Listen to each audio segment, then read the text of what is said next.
Hello, everybody, and welcome back to another day, another episode, another week of 30 NSG.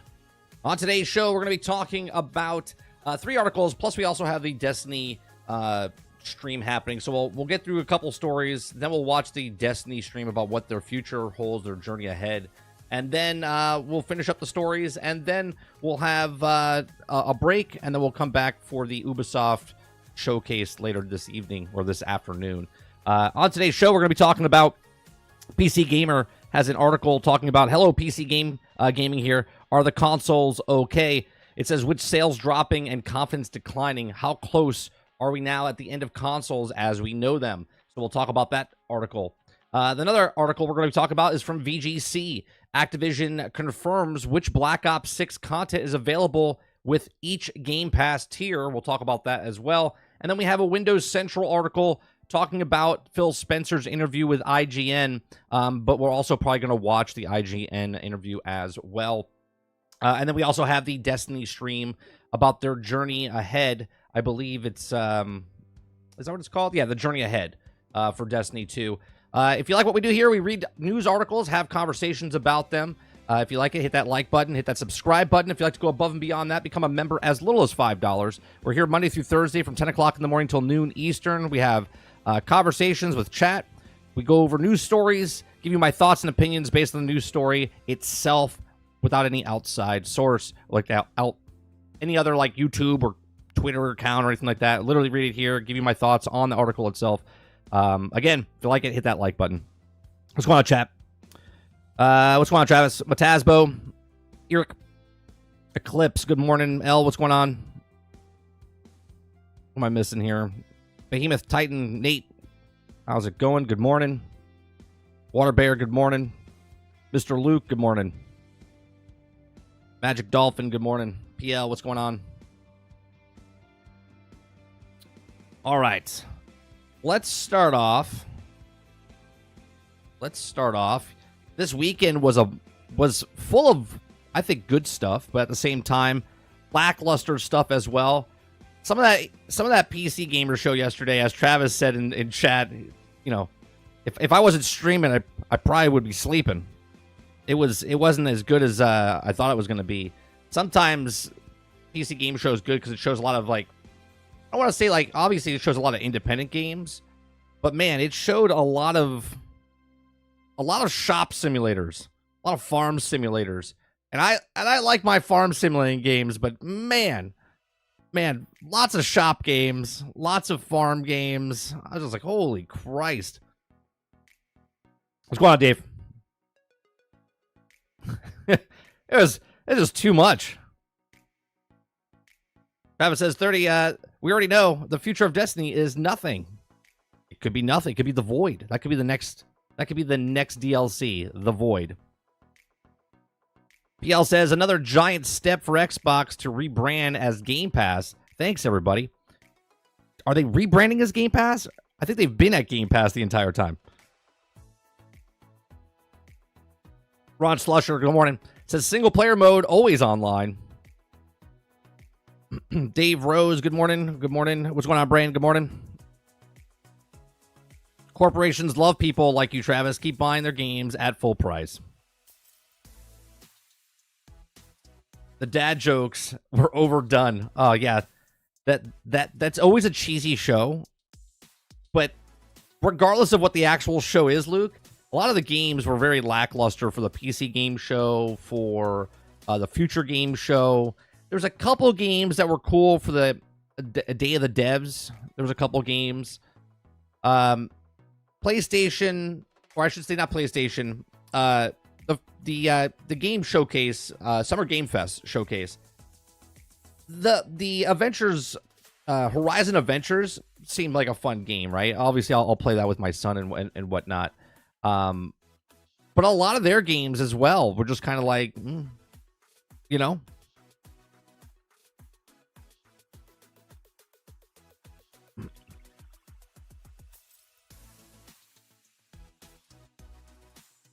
Yeah, farm, shop, and zombie games. Yeah, a lot of zombie games. Even Call of Duty. We'll throw Call of Duty in there with the zombie games. Lots of horror games, too. Horror games in general, I think, were the most shown game this weekend, right? There was a huge amount of horror games. Oh, the number one game that was shown this weekend, it was at every, but besides Xbox, it was at every single show. Doesn't matter if it was the indie dev, doesn't matter if it was a summer game fest, doesn't matter. It was that Path Forward, is that what it was called? The one with the Game Boy game in front of the guy's hands as he's walking around. That was at every single show. Oh my God. I didn't think it was possible. I did not think it was possible to hate a game before it even came out. Like, I'm over it. They showed it so much, I don't want to see it ever again. I feel like I've seen everything about that game. I hope people have fun with it. I can't deal. I don't want to see it. I don't want to see it again. Like, we saw it 7 times. 7 times. I was like, Jesus Christ, again? Get it. We get it. You're amazing. You made a game within a game, and you're showing people like they walk around. Technically, that could be a zombie game. Technically, it could be a zombie game because you're walking around like this. You're like that could be a zombie game. I was like, Jesus Christ, enough with this game. I think it was called Path Forward. That's the millennial game. I mean, zombie game. That's actually zombies, Travis. When you walk around in the real world and you see people just walking on their phone and they're not looking where they're going, that's literally a zombie.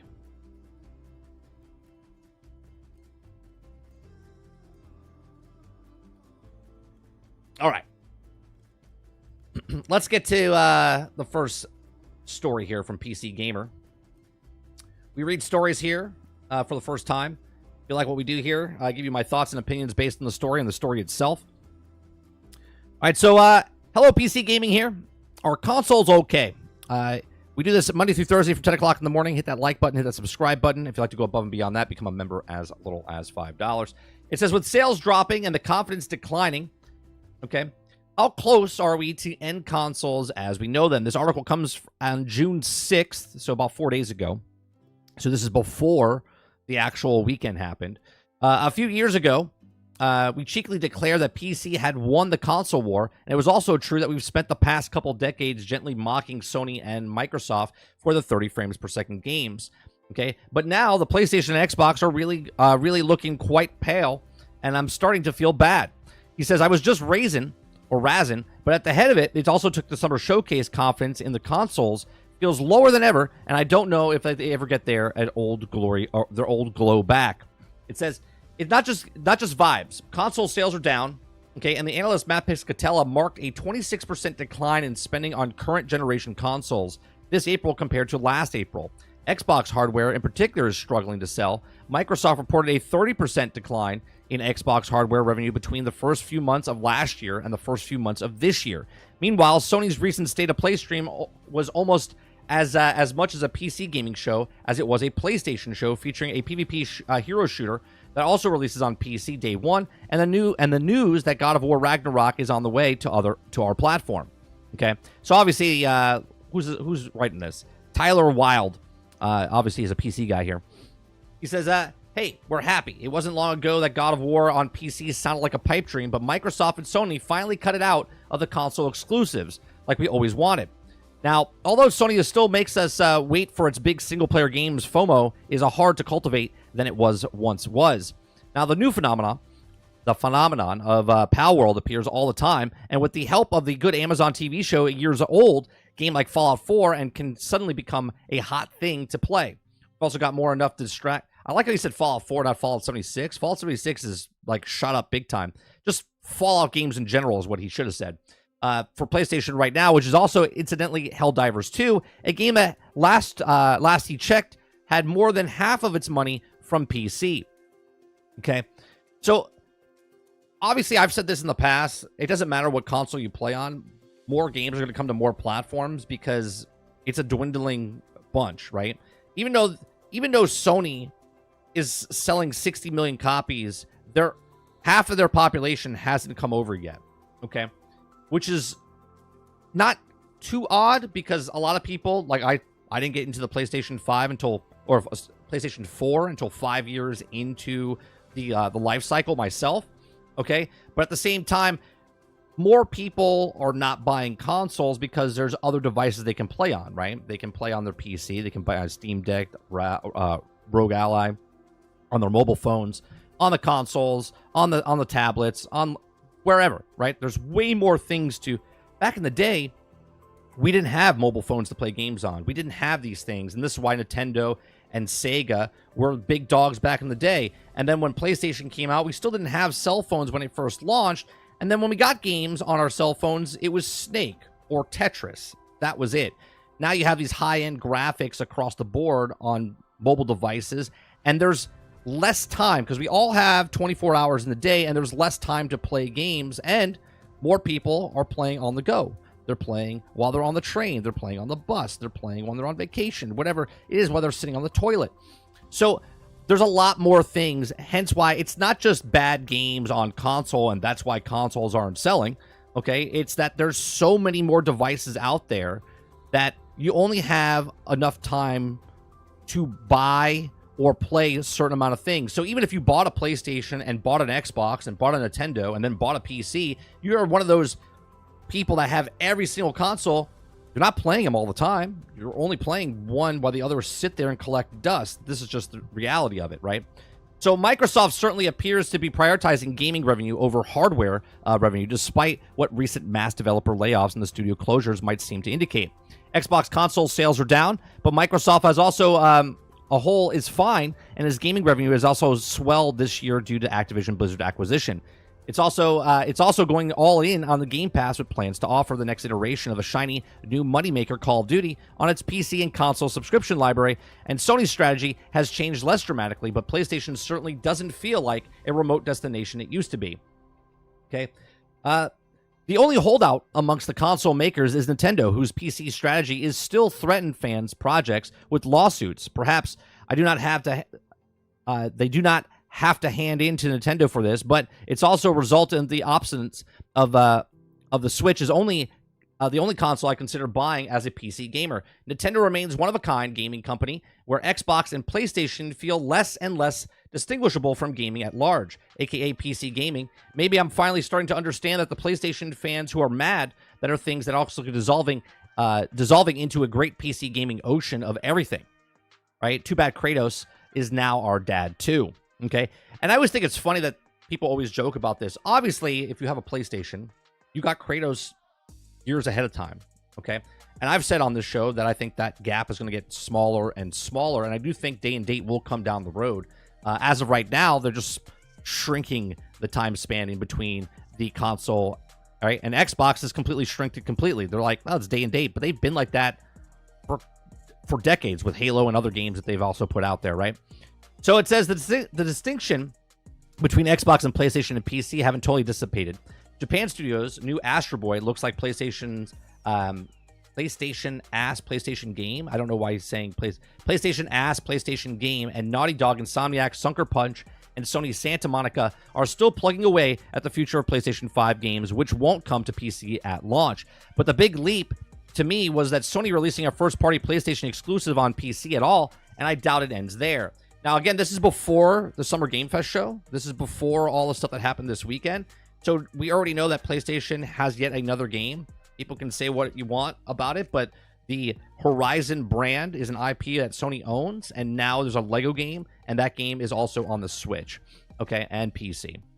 Okay, God of War on the Xbox sounds ridiculous, but God of War on PC once sounded the same as is part of Microsoft going to start releasing some of the smaller Xbox exclusives on PlayStation and Switch. He says, quote, I do have fundamental belief that over the next 5 or 10 years, exclusive games that are exclusive to one piece of hardware, are going to be smaller and smaller part of the gaming industry, said Xbox Phil Spencer after that announcement, right? And that's completely different than the review, or actually the interview, that they did on IGN, okay? He says, I've been joking for years the console are just PCs now, and the sentiment has only become more and more true. Microsoft has boasted that the next Xbox will be a powerhouse, so obviously not getting out of the game, but also can't see the machine having anything like a culture impact on the 360. I can picture that glowing green ring clear as day, as well as the moment it turned red. He says maybe Valve's old living room PC project was just too ahead of its time, and now exclusively walls are falling. We're due to the second coming of Steam's machines, and the console that is also getting Xbox game, every PlayStation game, and some on delay, and of course, every PC game. And it wouldn't need a PlayStation Plus subscription to play online, and Steam Deck's success and the result of the Steam OS capability push suggests it wouldn't be the worst idea. So, you know, obviously, I don't think I think his article is like making more smoke than actual fire. Obviously, game companies are moving more towards digital, right? I think gaming is still going to be around. I think consoles are always going to be around. I think just like the vinyl, just like anything else, just like movie theaters are going away, movie theaters will still exist, but just not in the big state that they are.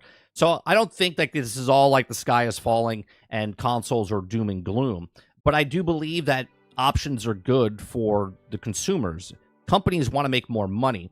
And to make more money, if they can get their games on more places, then they would make more money without selling the actual console, right? Consoles are great in the old days. Like, all of us are fixated on the gaming industry has to have a console. And you can look at other business models. Like, sure, you can watch certain shows on Netflix, and it's exclusive to Netflix, right? But then there's other shows that are not exclusive to Netflix, and they're on multiple platforms. You can watch it on YouTube Premium. You can watch it on Hulu. You can watch it on Disney Plus. You can watch it on Net, right? When a movie comes out back in the day, it used to be FOMO exclusive. It used to be in theaters, and then it came to either HBO or Showtime or whatever it was back in the day. And then after it did its run on Showtime or HBO, then it would come on to Blockbuster, Hollywood Studios, and then you would be able to rent it. Okay. Now it just comes onto the streaming service, and they all pay big money, right, to get that exclusively on their thing for a couple weeks, couple months on their streaming service, unless it's the original content, right? So like Netflix, Stranger Things and stuff like that is a God of War, is a Halo for those companies, right? You're not going to see Stranger Things on another platform. That's exclusive. But other things that they do, right, that they get onto Netflix, which is third-party games, those are everywhere, as many places as possible, because they're not the actual maker of the thing. There's no difference here, right?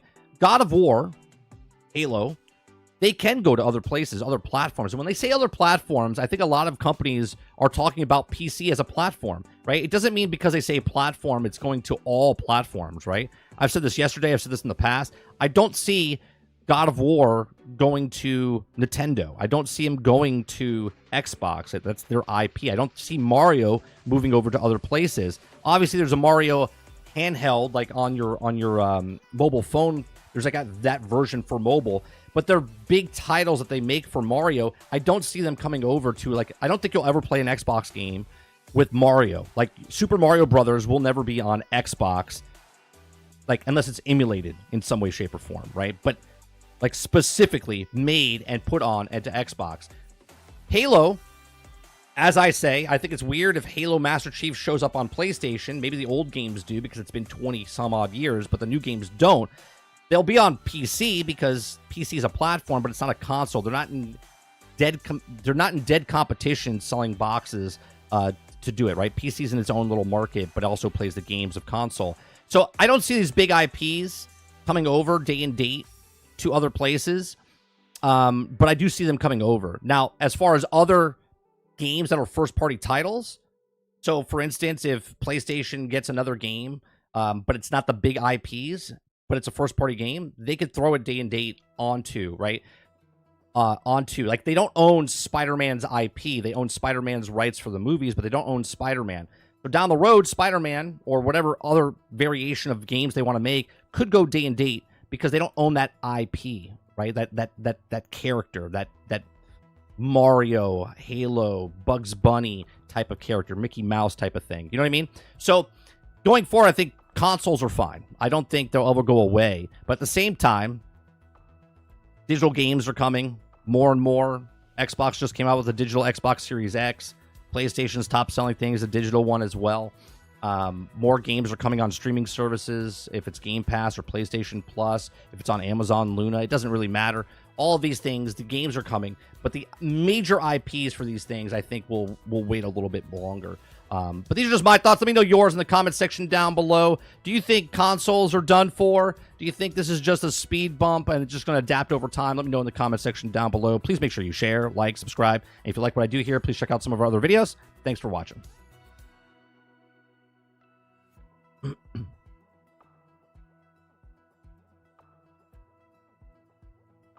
All right, let me see what you guys are saying here. Mario Kart is on mobile. What does that say about Nintendo Switch? Mario Kart is not on mobile. It's a rendition that they made for mobile. It's not an actual... It's not Mario Kart 8 on mobile. It's a specific game made for mobile.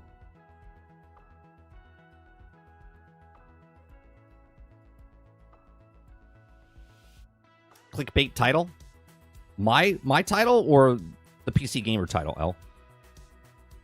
I don't think mine's clickbait at all.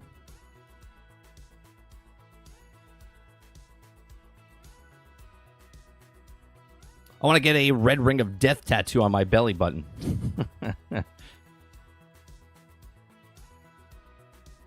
Rod Slusher says Amazon Luna is adding a GOG storefront soon. Are they? I didn't know that.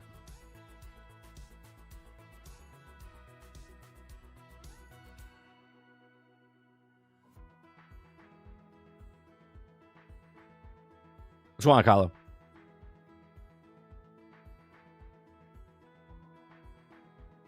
Kylo? Yeah, I think I don't think PC games. I feel like the article is written from a PC fanboy, right? Going against just like if an article was written by a Sony fanboy or an Xbox fanboy or a Nintendo fanboy, right? I feel like the guy that wrote it is 100% a PC fanboy. I think by his own admission, he loves PC, right? And I feel like when you have a take like that, it's biased from the start because you think that whatever you bought is like the best thing ever. And coming from just a consumer point of view, after this weekend, again, this is on the 6th, right? So 4 days ago, after we saw this weekend what's happening, PlayStation has more games coming to PC. Okay, their IPs or whatever.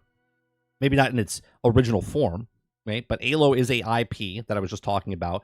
But the game itself is not coming over to Switch, right? Like Horizon's not coming over to Switch. But they took the character and made it into a different format with Lego and then they put that on the Switch and PC and whatnot.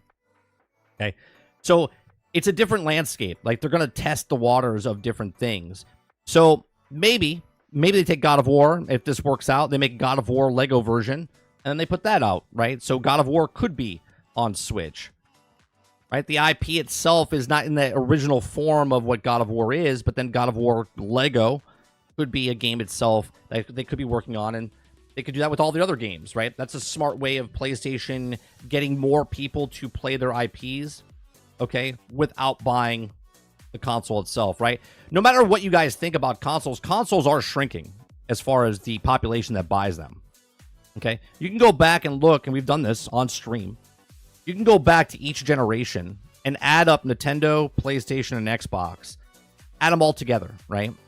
And every generation, it gets smaller and smaller, right? Even though that PlayStation has 155 million for PlayStation 2s, I believe it was, right? Their PlayStation 3s didn't sell very well. The PlayStation 4 sold good, but not as much as their last PlayStation. Then Nintendo had a great system, but then their next system, the Wii, went down low, but then Xbox shot up with the Xbox 360 and whatnot, right? So it's always, or Xbox One, right? Was 360 more? I think 360 was more than the one. But regardless, the total number of the industry between Nintendo, Sony, and Xbox, every generation, less and less people buy consoles. GOG has a lot older games, not so much AAA titles. And still, I think if they're teaming up with them, Ron, I mean, Amazon Luna is not a very popular service, but people play it, right? And now that you have GOG on there, it's just more substance, right? More value.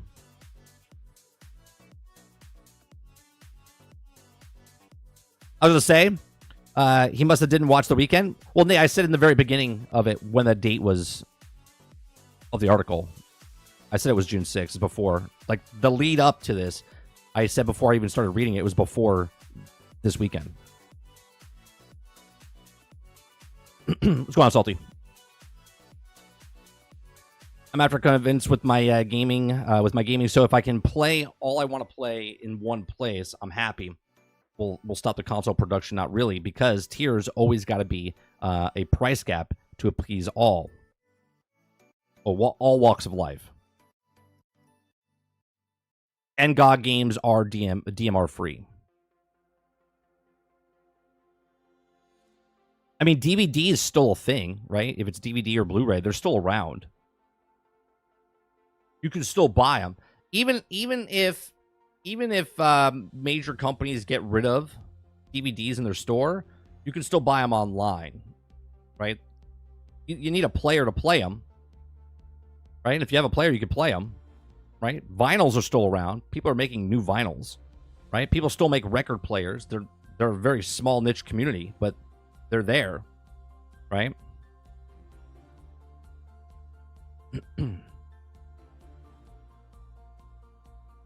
I mean, at this point, right? At this point, if you're a PC user, you have a PC with, I would assume most of you guys don't have a disk drive, right? In your computer. And even if you did, all the games that you buy are through Steam or GOG and whatnot, and they're all digital, right? So then you have Xbox, and then they have a physical disk drive, and I have the disk drive one, okay? And then there's the ones that are coming out that are digital now. Right, so you're getting all your games also just like Steam. Same with PlayStation, right? So it's just, that's just the way it's going.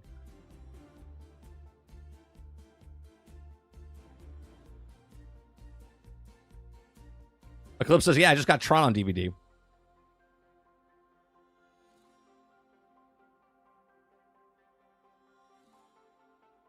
I just say external disk drive if I need it. Right, and you can go buy an external disk drive if you want, which I've also said in the past. I said that PlayStation would sell a disk drive and Xbox, they would sell a disk drive. Like, make the problem, sell the solution, right? If the Xbox cost $500, but then I take the disk drive out of it, okay, and then I can charge $60 or $70 for a disk drive, external disk drive after the fact, then they'll do it because they can make more money off of that, right? Put less storage in, sell the storage cards.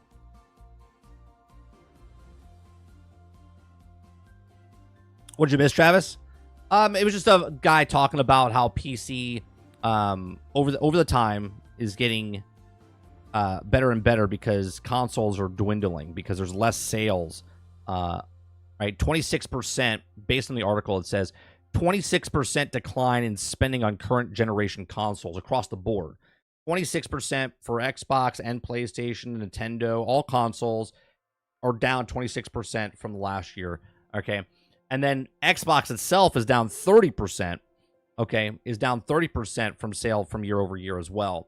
So he's saying more companies, and this article was before this weekend.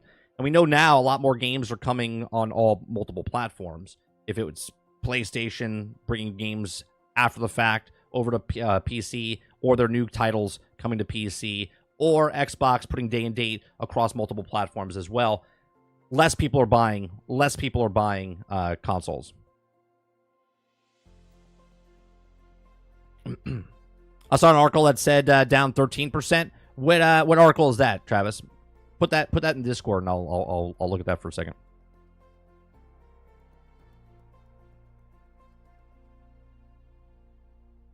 Problem with the statistics, 90% are all pulled out of my ass. Well, no, it's literally pulled out of an actual stat plays. I remember last year during the third quarter, I would have bought a PlayStation 5 console since I was able to save enough money to buy one, but instead I didn't. Right, and I've been for the last couple of years, Chris. I had money to buy a PlayStation 5, and this was about a year and a half ago, and I was going to buy a PlayStation 5. But then I thought about it. I was like, all right, well, I can spend this money and buy a PlayStation 5, or I can buy a new graphics card for my computer. So I bought a new graphics card for my computer. Because as a business decision, I was like, well, the graphics card's probably a better choice because of what I do. I didn't buy a PlayStation 5, right? That's my circumstance. And then since that time, now more games that were on PlayStation are coming to PC. And now that I have a graphics card that can play those games, now I don't need to buy a PlayStation 5.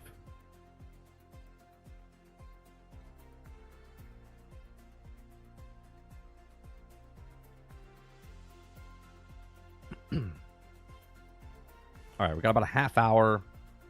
Excuse me. Got about a half hour before the Destiny thing goes.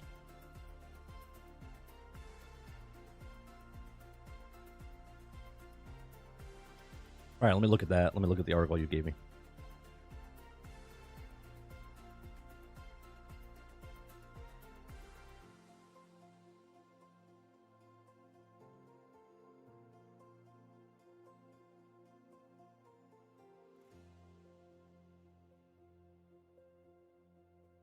When was this article written? That was on the 10th. So that was today.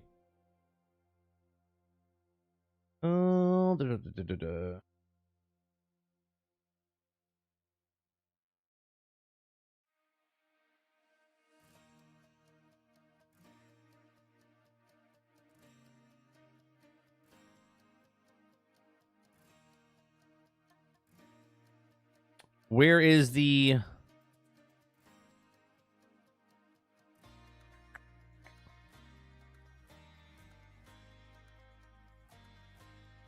What paragraph is it in for the 13%?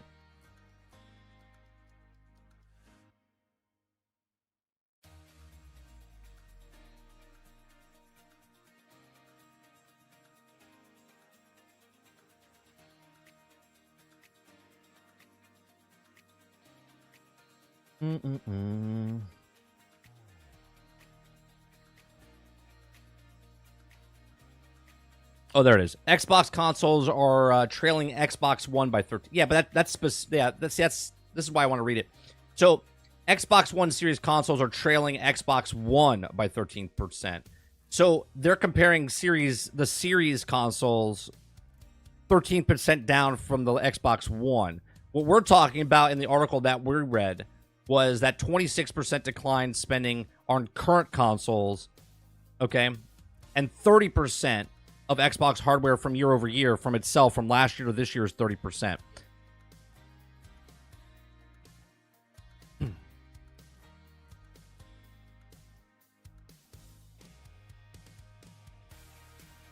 Yeah, that's just comparing Xbox One to the Xbox Series, and they're at this point they're 13% down.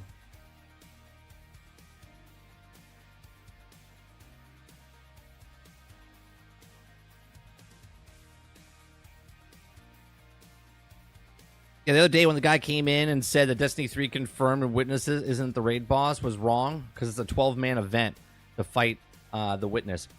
I think that was... Who was that? Was that Behemoth that came in and said that? Salty says, well, times are getting tougher. Prices are skyrocketing. And the first thing people stop spending on is entertainment. Absolutely. Right? Absolutely, Salty. Yeah, there's a lot of stuff that's going on, right? A lot of people, what would you rather have? Food or God of War? Food or Halo? I mean, I know what this group would pick. I know what this group will pick.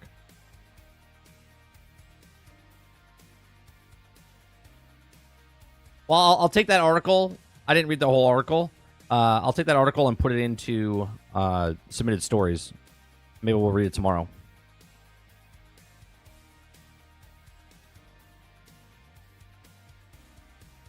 Food or new skin in Fortnite?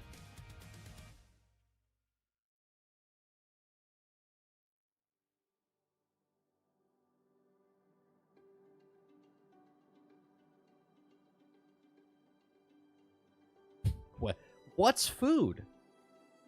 Speaking of different prices and whatnot. Okay, good old confusion. Okay, good old confusion. Activision confirms which Black Ops 6 content is available with each Game Pass tier. Okay, we do this Monday through Thursday from 10 o'clock in the morning to about noon Eastern. If you like what we do here, hit that like button, hit the subscribe button. If you'd like to go above and beyond that, become a member as little as $5. We read news articles, have conversations, give you my thoughts and opinions based on the news article itself with no outside sources. Okay, so Activision confirms which Black Ops 6 content is available with each Game Pass tier. A new Call of Duty will be available on Microsoft's subscription service on day one. Okay, so Call of Duty Black Ops 6 will be released on Game Pass on day one, but the content available to subscribers will vary depending on their membership tier. So Microsoft confirmed today that Black Ops 6 will be released on October 25th, 2024 for Xbox Series X and S and Xbox One, PlayStation 5, PlayStation 4, and PC. And the following announcement, publisher Activision detailed which Black Ops 6 content is available on each Gaming Pass tier. Okay, Game Pass Ultimate and Game Pass PC members will receive full access to Black Ops 6 campaign, as well if it's in online multiplayer and zombies modes. Okay, best deal in town would be the PC, right? Because you get all the stuff and you don't have to pay online as well. Game Pass console subscribers will receive access to the game's campaign only, as Game Pass Core is required to access online console multiplayer.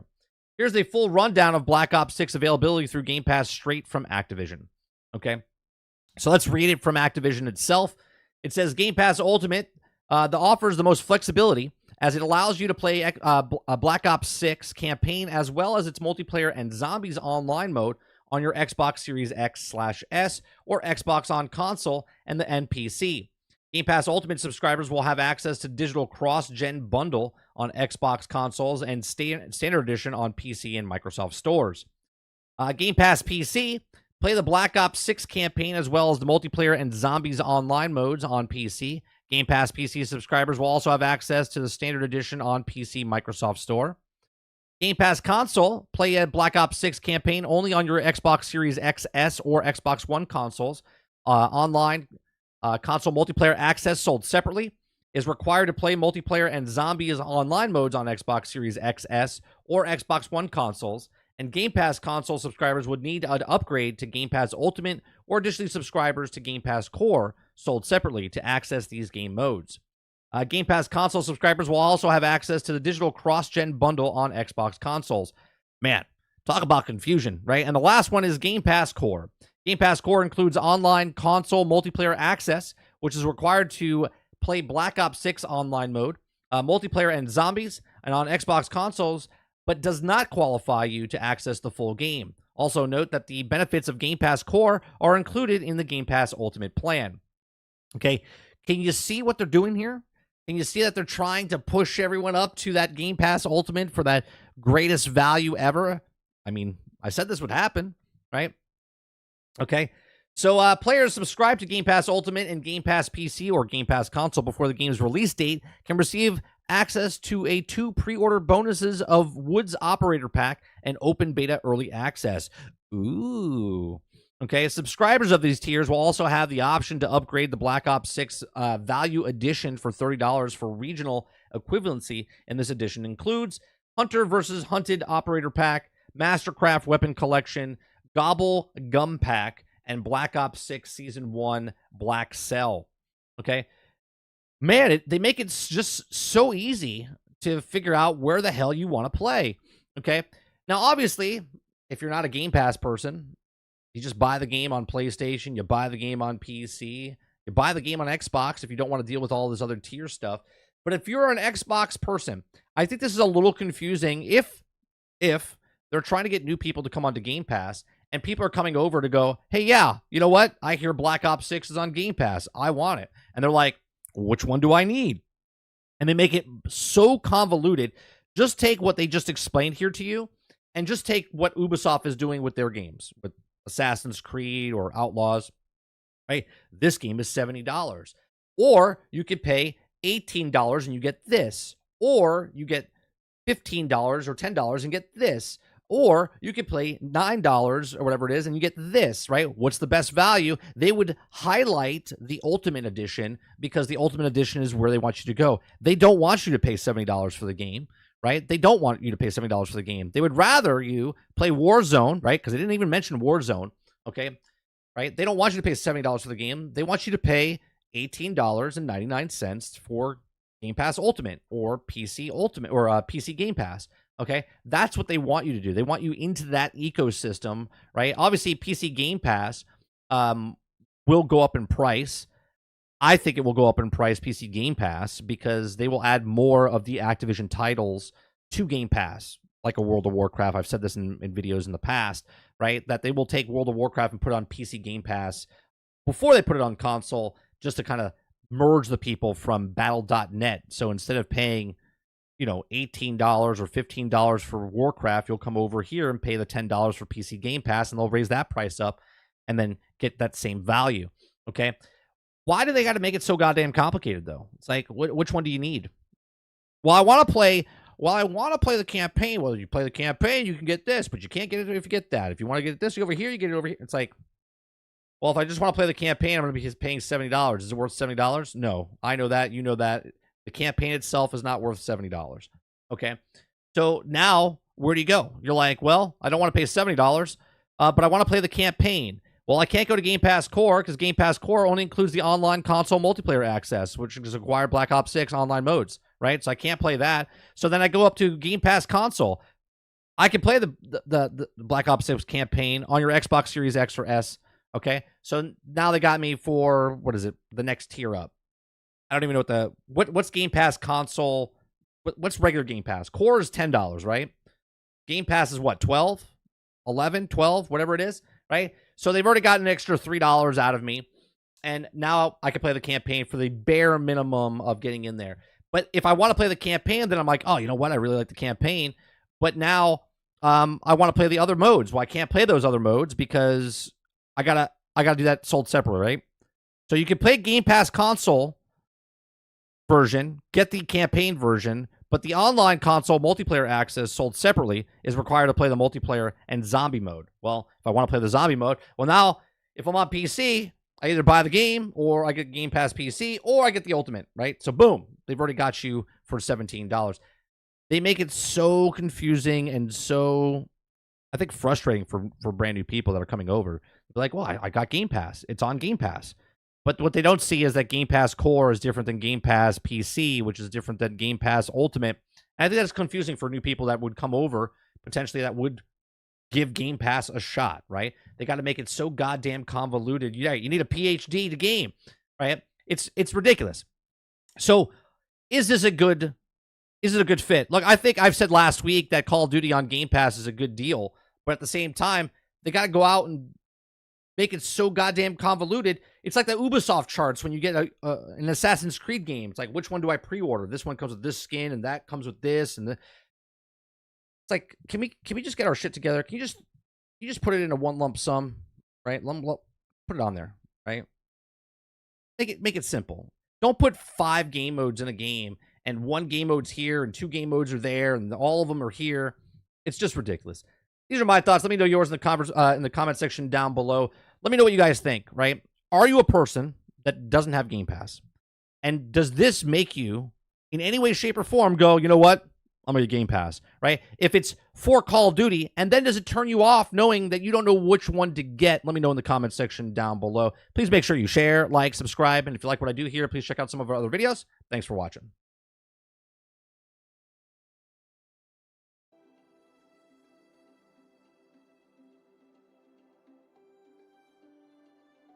All right, let me see what you guys are saying here. Dolphin says, yeah, you lost me, 30. Can you read that again, but slower? No. Yeah. It's like, who's on first, what's on second? Hey, smart idea. The more confusion, the more there are just going to be buy the best one. Right. Be like, wait, so I get this with tier 1, I get this thing. But in tier, I don't get these 2 things in tier 1, but I have to go to tier 2. But if I go to tier 2, then I don't get all 3. Well, I want everything, right? See, they win. They win regardless, right? Phil Spencer in the show yesterday, before it even started, the very beginning of it, okay, he said 100 million people a month play Call of Duty. 100 million people. Just to put that in perspective. Okay, now obviously I know it's PC and console and whatnot, right? There's 300 million, 300, I think it's like 360 million people that play on console. Now, obviously, I know there's a lot of PlayStation or PC guys that play, but more on console. Could you imagine 1/3 of the console players, because a lot of it is Nintendo as well, right? But there's like 320 to 360 million people that play like console, okay? And 100 million people play a month of Call of Duty. That's insane. Go on, Horseman. It allows PlayStation and Xbox to subsidize their console costs and make more money. So it will never happen. What did Paul say? What did Paul say? Paul said they need to drop the pay-to-play online requirement on console. It's way to date at this point. It's dated at this point. Oh, they make a lot of money off that, right? The reason it's there, okay? They take it out, right? You don't pay for it, Paul, if you go for the higher tier, okay? They put it into the Ultimate. In Ultimate, you're not paying for online access. You're paying for the value of everything in Game Pass. You see what I'm saying? But if you pay for the lower tier, that's what you're doing. They're trying to use it as a carrot, right? Well, if you don't want to pay for online, well, then you might want to go up, right? Even though we all know that it's part of the price.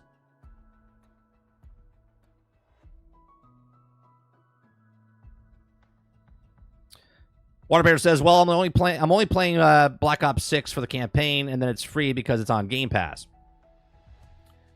Travis says, "Main reason I'm getting Outlaws is the way I'm not gonna play it. That you don't own your games, BS." Paul says it's not subsidized in the console anymore. When you can play Warzone 3 for free online, but if you buy a game, you have to pay to play online. Mentioning Warzone would make it more confusing and this kind of pointless since it's free to play. Right, well, Warzone is just going to be part of all the things, right? Because it's not part of the things. It's just, you can play it, so it would be, you would have to pay at least the Game Pass core, right? I would think. How would they do that? I don't even know. Right? Like, right now you can play it because you don't need to buy, right? It's free, like Fortnite's free. I'm confused on how that works myself. I'm not understanding that shit, man. If it's so many ways to make money, why add this tier price bullshit? It's just to push people up towards the, it's just to push people more up. Do you know what I mean? It's to get everyone up to Game Pass Ultimate is what it is. Quintar, thank you very much for the 10 gifted memberships. Thank you very much for the continued support. Appreciate that very much.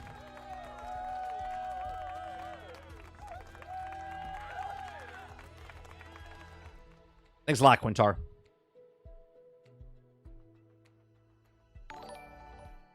The zombie mode is the second best thing about this game, and this is why they're trying to shaft us with the tier price locked behind this gate bullshit. But it's not really locked behind it, Water. If you're a person that likes Call of Duty, you could go still buy Call of Duty, right? You can still buy this Call of Duty stuff, right? But if you're a person that hasn't been playing Call of Duty, if you're one of those people that's not, I'm not part of that 100 million people. Right? I'm not part of that 100 million people that are playing Call of Duty. Right? If you're not one of those people and you want to get in, there's that other avenue that they can get you in with. Kylo says, confusing like their console names.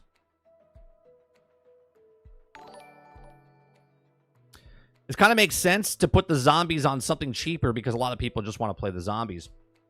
Travis says, as someone who's ordering the $120 version of Outlaws and Shadows, I plead the fifth.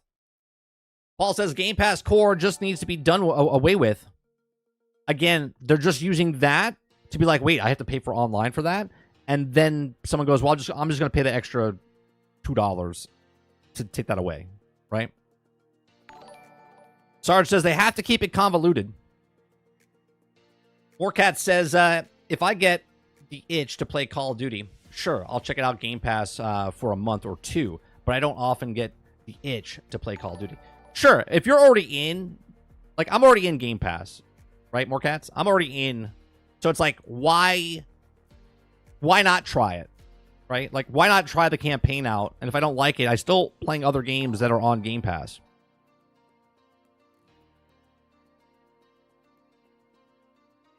Sarge says, it's an easy decision for me, I get none of them. Oh, but you do. You have Game Pass, Sarge, right? You just choose not to play the games that are coming to Game Pass, right? Maybe this has already been said, but they are splitting up the game modes so people are incentivized to buy at full price. Otherwise, they won't make enough money to cover the cost. No, they're not trying to make people buy the full price version, Okoki. They're not. If you're on Xbox, they're trying to get more people to get Game Pass Ultimate. That is what they want people to get. If you're not on Xbox, they're going to sell it for full price. Everyone on PlayStation 4, 5, PC, okay, if they're not in the ecosystem of Game Pass, they're paying full price. The majority of people that play Xbox or COD is PlayStation and PC. And those people are still paying full price. World says PlayStation Plus was just confusing to me. When I got my PlayStation 5, it needs to be simplified. They make it not simplified on purpose. On purpose. 3 options, console, PC, Ultimate is all they need. They pay and play online needs to go. Oh, I agree with you, Paul, but the reason they don't is because they want people to get pushed up to the upper tiers.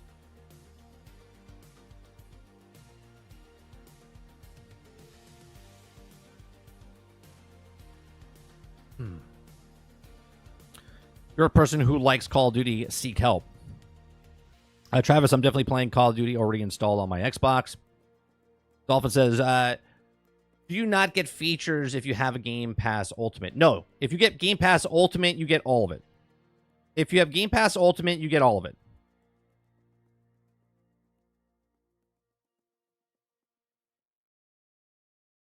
Kyle says, hoping Treyarch can make a solid entry again, but would also be having a solid COD in this Game Pass. All right, we got about 8 minutes before the Destiny thing happens. Dolphin says, I'm not a COD guy, and they made it look very good yesterday. Yeah, I'm gonna try the campaign because I'm playing Game Pass, right? So PC sales are up, and by all talks yesterday, I can buy a PlayStation 5 and Xbox and still come out cheaper than buying a PC. Sure.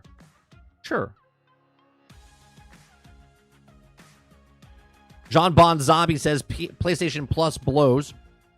Krebsy Gaming says, I'm surprised I didn't attach early access to Ultimate.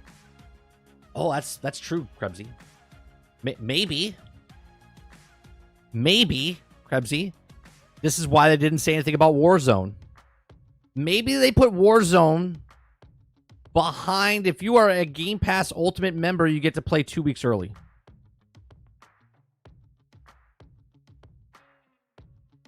Right? A couple days early.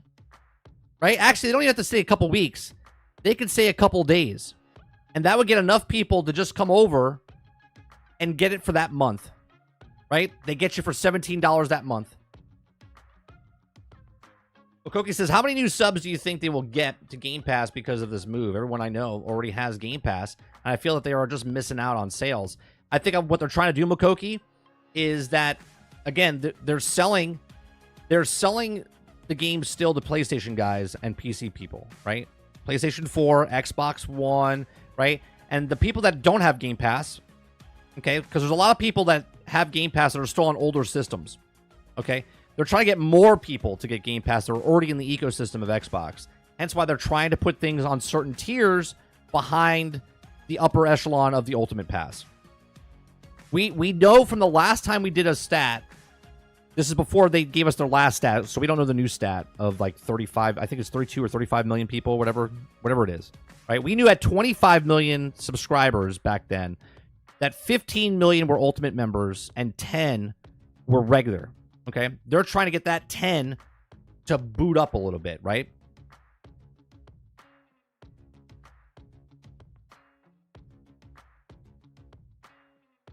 Now, I'm playing the campaign because it took place during my youth, so I'm familiar with the story. I've heard rumors that they also even have 9/11 in the game. Oh, man, that would be brutal. Right? That would be brutal if they had that.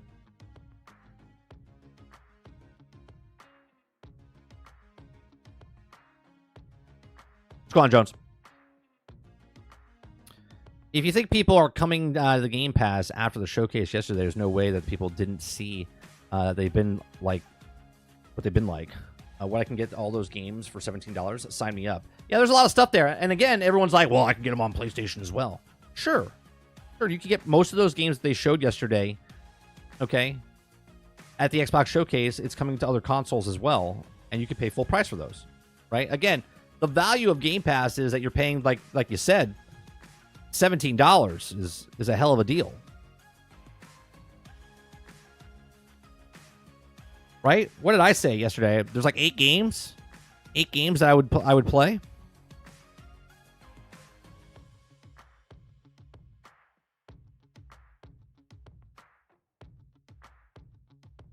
Nintendo's waiting on the sideline with a smile on their faces. I think Nintendo, they know their clientele.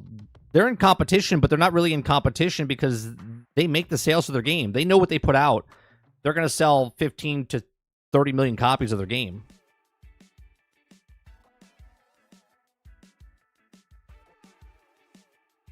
All right, 4 minutes before that.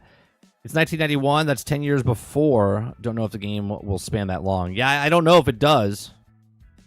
I think it just takes place in the 90s. I don't think it takes place... They could lead up to it and kind of tell you maybe something is future. Sort of like, the Death Star plans, Horseman. You know what I mean? Like in the Clone Wars, they show the Death Star. Give you like a little hint, maybe, of something coming. Maybe their plan.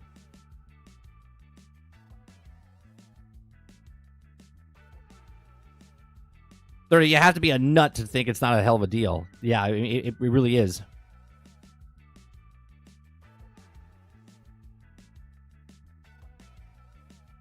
Like, think about the argument that people would have, right? 2 people are arguing. One guy's like, I'm paying $17 and I get all of this. Really? Actually, he's got $17, but he's paying Ultimate. What is Ultimate? What is it? 200 and for the year? Okay. So it's we'll say $18 times 12 is $216, right? $216. Okay. 216 divided by 70 is 3 games, right?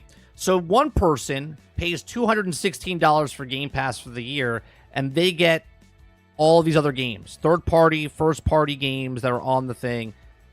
They're saving a shit ton of money. The other person's arguing with them, getting the exact same games, right? The exact same games, and they're like, no, I'm paying $70 for each one. It's like, okay. So you're going to pay $70 times 7. You're going to pay double the price to play the exact same games I'm playing. Do you see what I'm saying?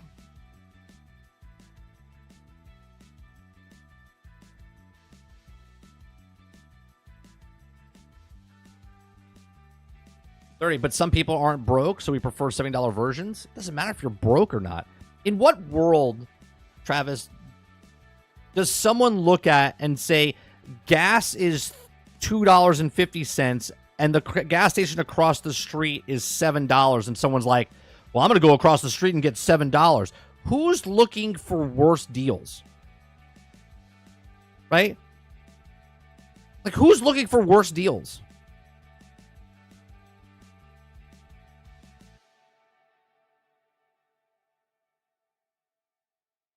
That makes no sense to me.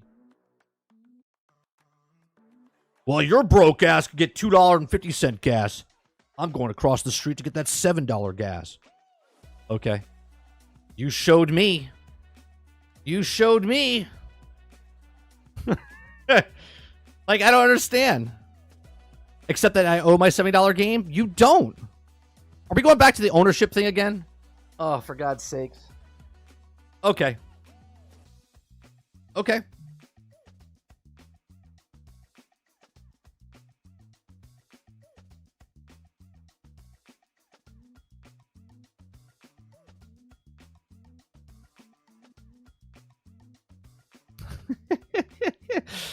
Oh, man. All right.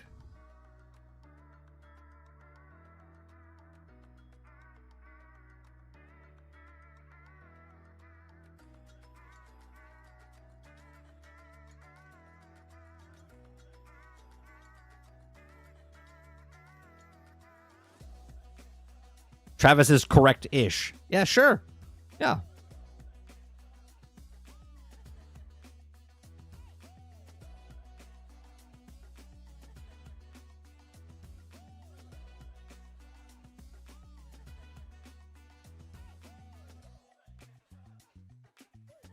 Water says rich people aren't rich because they spend a ton of money. They're rich because they invest in planning, not because they're dumbass with money. He's exactly right, Water.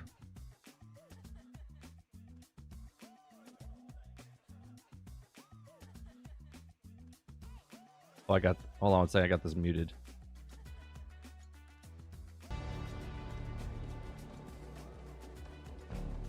We're gonna keep it in this format. I'm not gonna go full screen. Because what happens if they take it down for some reason, this changes what it is compared to if I go full screen.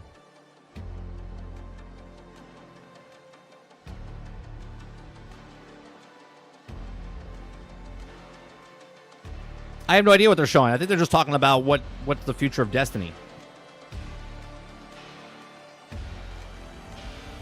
What's going on, Lurker? Yeah. What's going on? Yeah.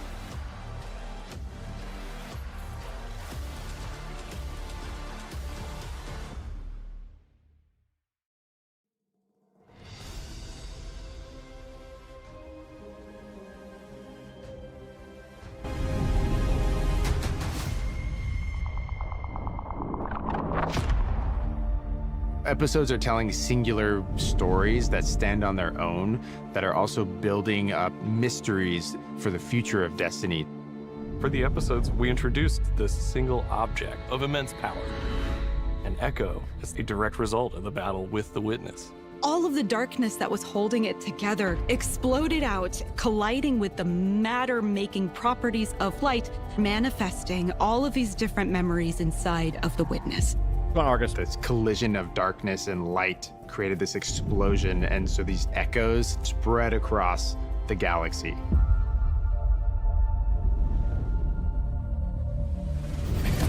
The first echo that we encounter landed on Nessus. What they find there is that this echo has transformed the planet, awoken it into something it's really not supposed to be.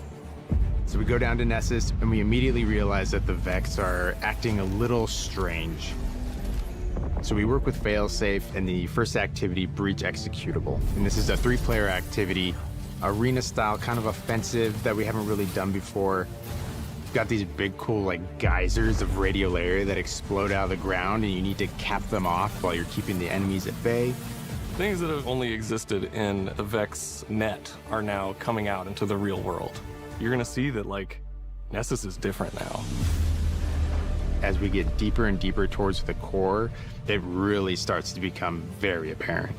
So you're gonna go down into these landmarks, and you're gonna unearth the ancient secrets of a lost civilization. We have a mysterious new enemy, and they are able to do things that we have not encountered in an enemy before. We're seeing new behavior from the Vex.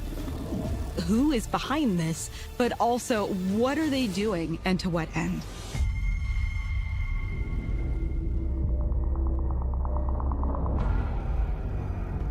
Revenant is gonna be very Fallen themed. The Fallen don't have a home planet anymore. Reese has been gone for a long time, and they've been looking for a new home across the galaxy.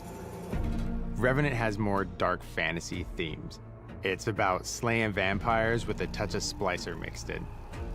The player gets to be a Slayer Baron. We'll learn that in Elixni culture, this was a role that was reserved for the most renowned monster hunters. For that one, we took a really hard lean into the vampire hunter fantasy. We're introducing the system called potion crafting. Combat potions boost your artifact directly, then your loot potions, those are going to allow you to have agency over the rewards that you're chasing. What we'd like to do in year 10 is give players more agency in their pursuits. You'll see more experiences where you can kind of decide what you want to do in this next step. They've done this before, though, in the past. He's back, and he's got the Echo. And this is what Fickrel's using to build his new Army of Darkness. And he's moved into an Awoken Watchtower. Fickrel's Vampire Keep. We took a lot of inspiration from horror for that one. Right.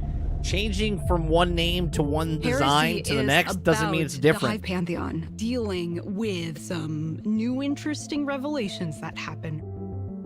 We want to take the Hive Pantheon and shake up the snow globe.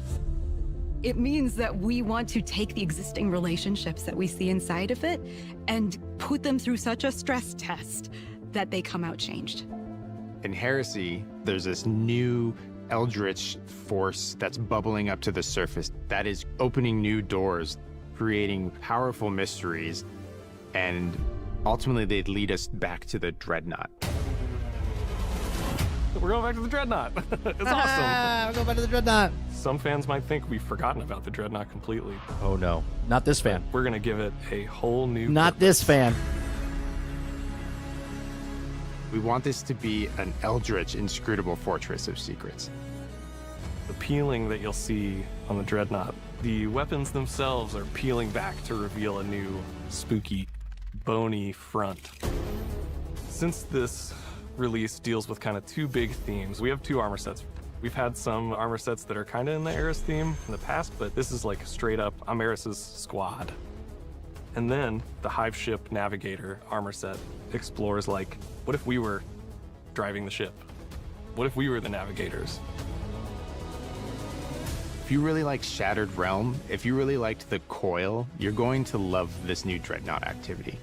With every episode, there are a ton of interesting twists and turns that I don't think anybody's really going to suspect. We haven't seen anything like this in Destiny before, and I'm excited to get after it.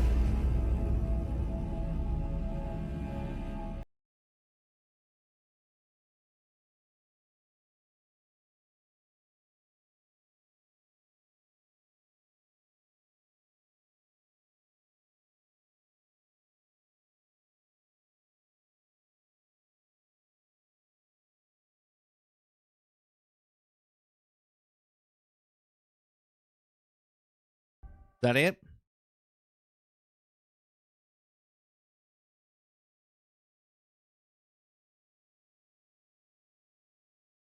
Okay.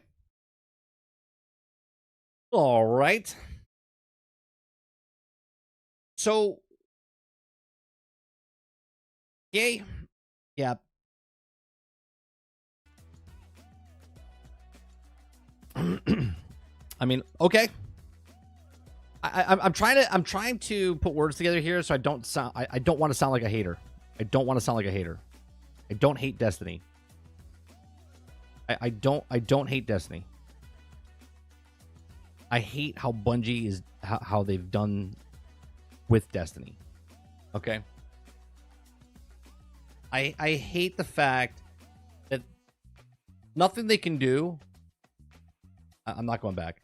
Nothing they can do can ever, like, not piss me off, because everything from Destiny 1 they took, right? But you are, yeah, everything they had in Destiny 1 they took, and now they're just reselling to you, right? It's again, it's not the game, it's the company and their business model, the way they did the game is why I'm upset.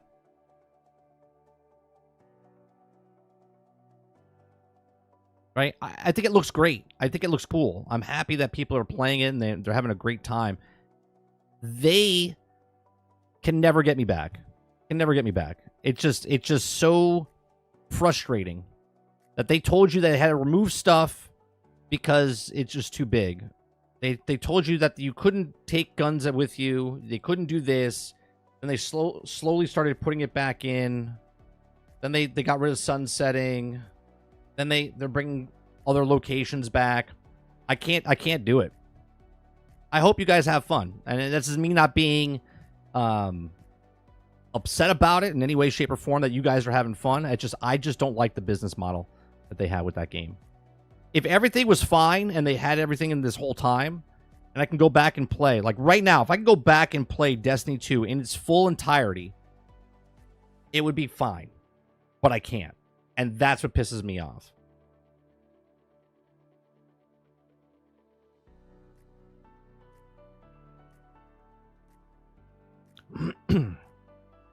Cool. So now instead of making candy and turning stuff in and getting things, now you're going to be making different recipes with different things, doing the exact same thing with just different names and different stuff. Cool. They better drop last gen with year 11.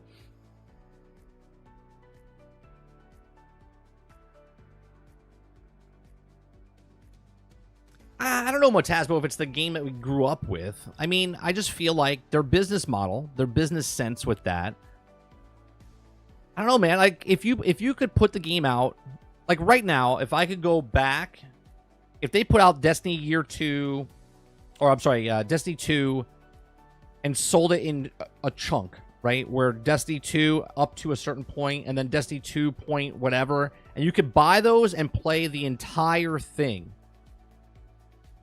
Okay? Or I can go back and play it. Like if I go back and right now go buy a Transformers game that's 15 years old, I can still play that game.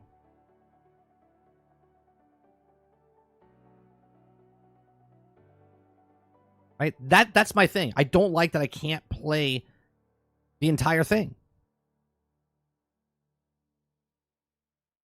Right now, ESO.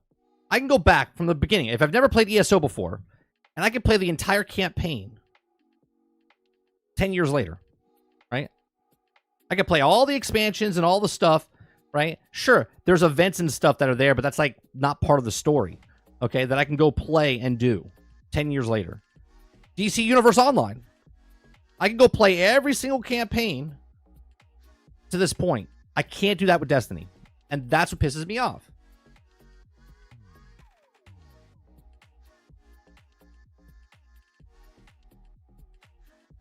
I don't know how they do such a good first game and then shit the bed so hard in the second one. I don't know if they shit the bed. I think the game is still good. I just don't like the business model.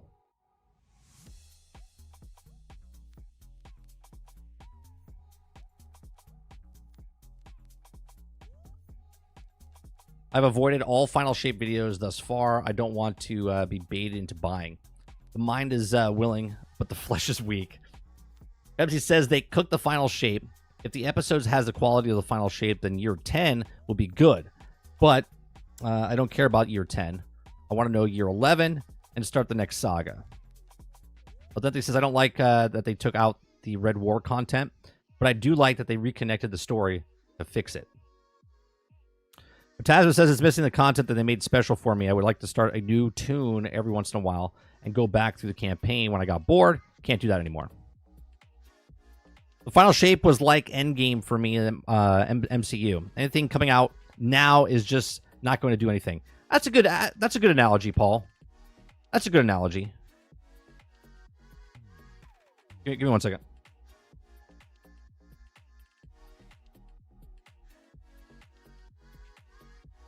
Yeah. So that's a good analogy. It's like MCU, right? It was awesome, and then to a certain point, and then it was like, eh.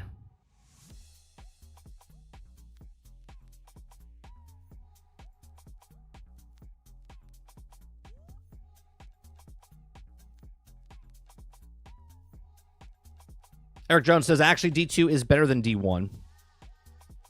Something that live service games have a benefit of doing. Charles says, because they don't care. Used to be that they did. Now they know that's a cash grab, and they know it. Well, they knew that it was a cash grab back in the day.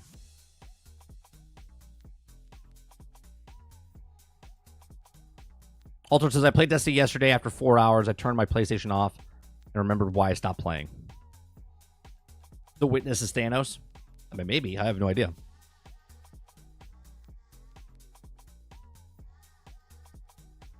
He says they shit the bed when DCV got introduced. Why Red War and Forsaken are gone is stupid. And if it's because of Activision, then they say that.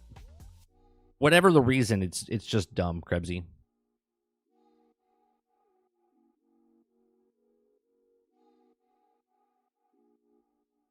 Like, for instance, if you want to go play older games, you can go back and play those old games.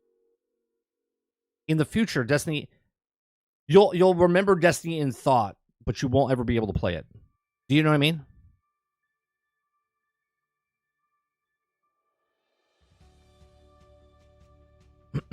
Lorker says, I lost it when the company went so full. They alienated more than half the players with politics, and they also will get me back. They stole the joy by being shitheads. Yeah, I mean, I get it, Lorker. But what did the witness witness? Good question, right?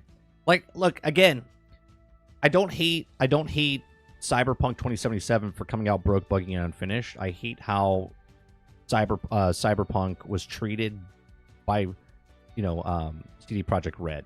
Okay, I don't hate that Battlefield 24. I don't hate Battlefield 2042. I hate that DICE and EA did what they did for Battlefield 2042. I don't hate Destiny 2. I hate that Destiny 2, what Bungie did with Destiny 2, right? Do you guys see the difference with what I'm upset about with these companies? It has nothing to do with the game itself. The game itself is fun, okay? I had fun playing Destiny 2 up until a point until they started doing... Right. The issues with the company and their monetization and what they do with the game, not the game itself. Obviously, the game itself is a product of what they're doing, and I just don't agree with the way they're doing the product. And it's not shitting on the game. Like, I still would love to play Destiny 2, but I hate being like, it's almost. How many of you like to be talked to like you're like a child, right? Okay, class, this is how we're gonna play the game now. Open your books. Like, who likes to be talked to like an idiot, right? Nobody, right? That's the way I feel like these companies talk to you when they tell you stupid shit like, the reason that we still have the game and we made this mission is because you bought microtransactions. Okay? Shut up. If it wasn't for you supporting with Eververse, we couldn't get the blacks. Whatever, I forget what the mission was called, the sniper rifle. Okay? Yeah, sure. Okay. We're going to have to sunset the gear. It's just getting too big. Right? It's all bullshit. Just tell me tell me the actual problem.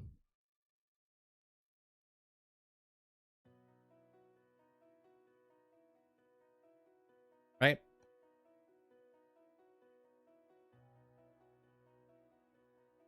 I've said this before. Hitler's paintings are good, but the person is the issue. I want to punch you from just that part alone. All of Destiny 2 was constructed as FOMO. If you weren't there from the start, followed it along, you don't get the full game. Right.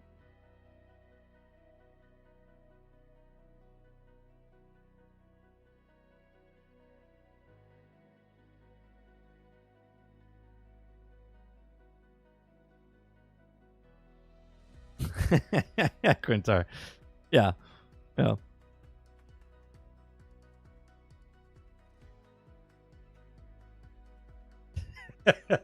Doug says Hitler was an awful painter. Why he invaded Poland? Which is the same reason I can't stop playing. Yeah, no, I get why people can't stop playing. You're in it. You're in it. You're in it. You got to see the end. You got to see it through.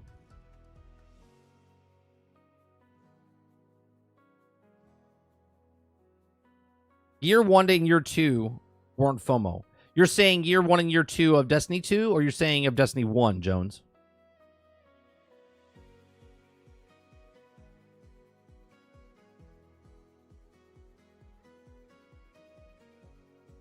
Somebody says, take this for what it will. I'm just sharing info. Bungie said, we'll be trying to remove the layer of FOMO. Don't shoot the messenger.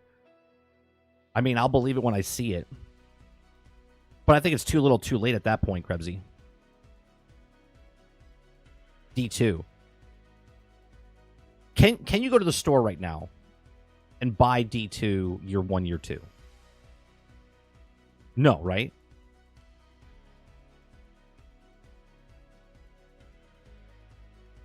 That's exactly what it is, like Krebsy. Right? I wanted to see it to the end.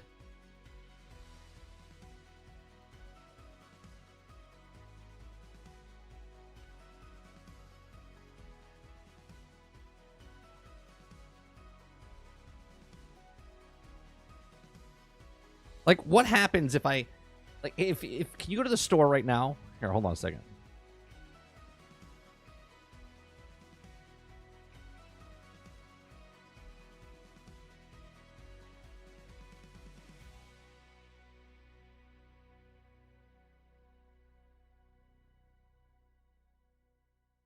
What's part of the Legendary Collection?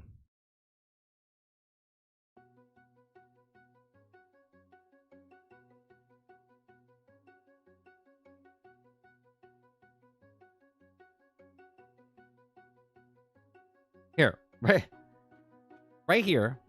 Okay, Destiny 2 Forsaken Legendary Collection. Get Destiny 2 expansion, right? Expansion 1 and 2. In this thing, it says Forsaken Legendary Collection includes Destiny 2 expansion.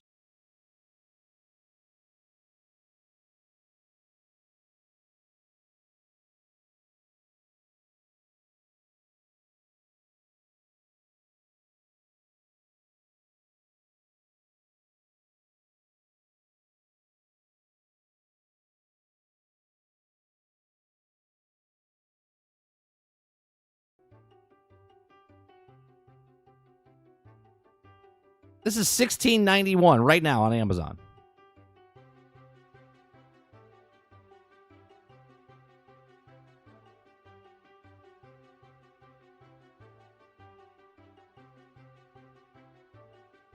Right? How do you buy that?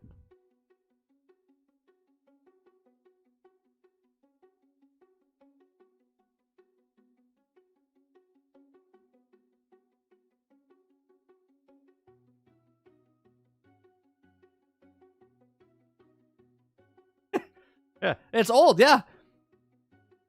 Right? That's on sale right now. That's on the seller, not Bungie. It's fulfilled by Amazon.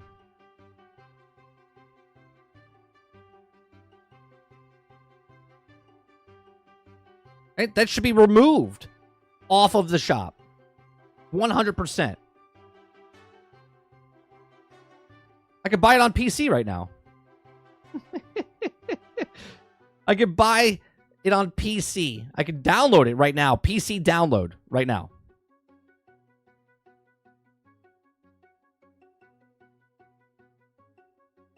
Bungie's website doesn't sell that. I don't give a shit if Bungie's site doesn't sell it.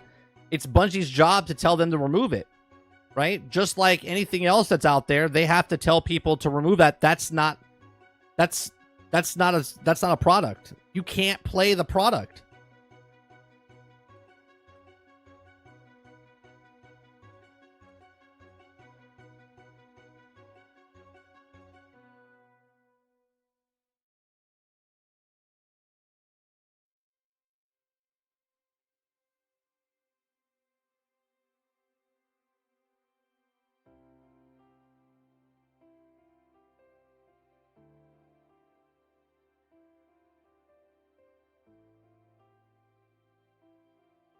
Next show's at Ubisoft at 3 o'clock. We're going to go off air and then come back.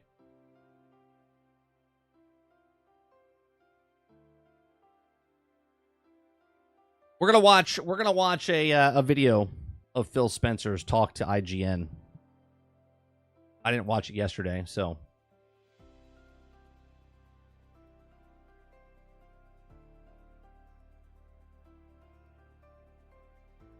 Do you still sell Crew on Amazon? I don't know. Let's take a look at it.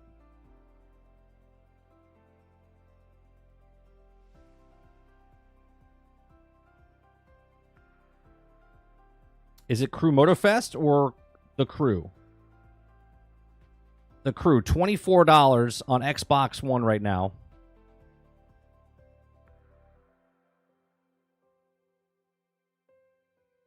About this item, it says it right here.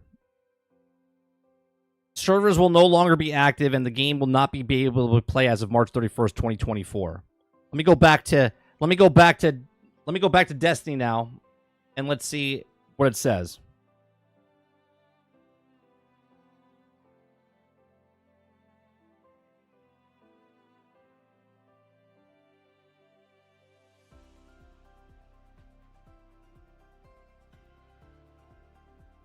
About this item. Available 9/23/18, playable 9/4/18 at 10 a.m. Pacific. Destiny 2 expansion. It doesn't say that you can't play this game.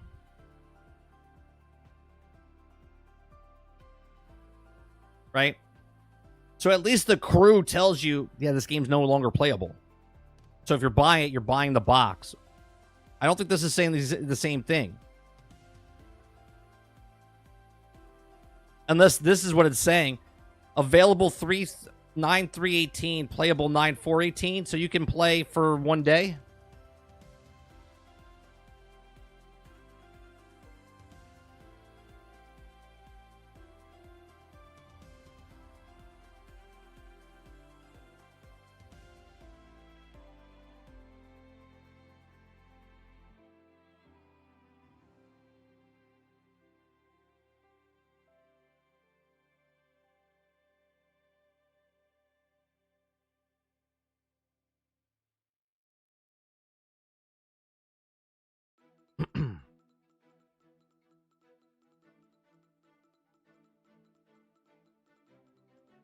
About the Legendary Collection, had no idea what was going on. Oh, did you buy the Can you play it, Nate?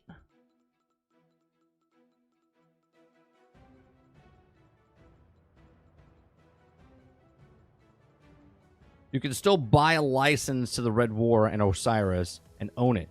You just can't play it unless Bungie brings it back and allows you. This is why I have problems with companies, man. This is why I have problems with companies. And their shady business practices, man. They make it confusing on purpose. And it's never Bungie's fault, by the way. It's never ever been Bungie's fault. It'll never ever be Bungie's fault. The people that play Destiny will never admit that Bungie does anything wrong. They are perfect in every way, shape, or form. They're like they're perfect children. It's like looking at your own kids. Your kids never do anything wrong. Your kid could grow up to be a murderer. You'd be like, not little Timmy. Timmy is he wouldn't hurt a fly. He murdered 17 people with his bare hands. You'd be like, oh, poor Timmy. It wasn't Timmy. It was the guy's fault for pushing him. Like, what?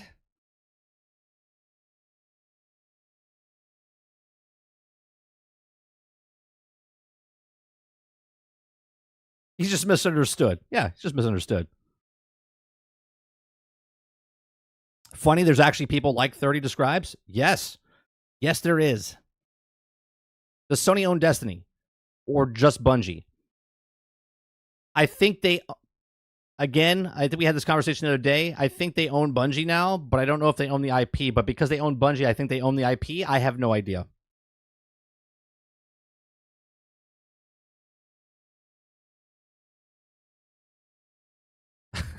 Exactly.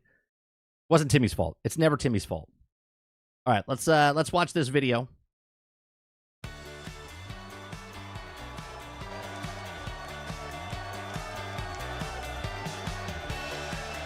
Welcome to IGN Live.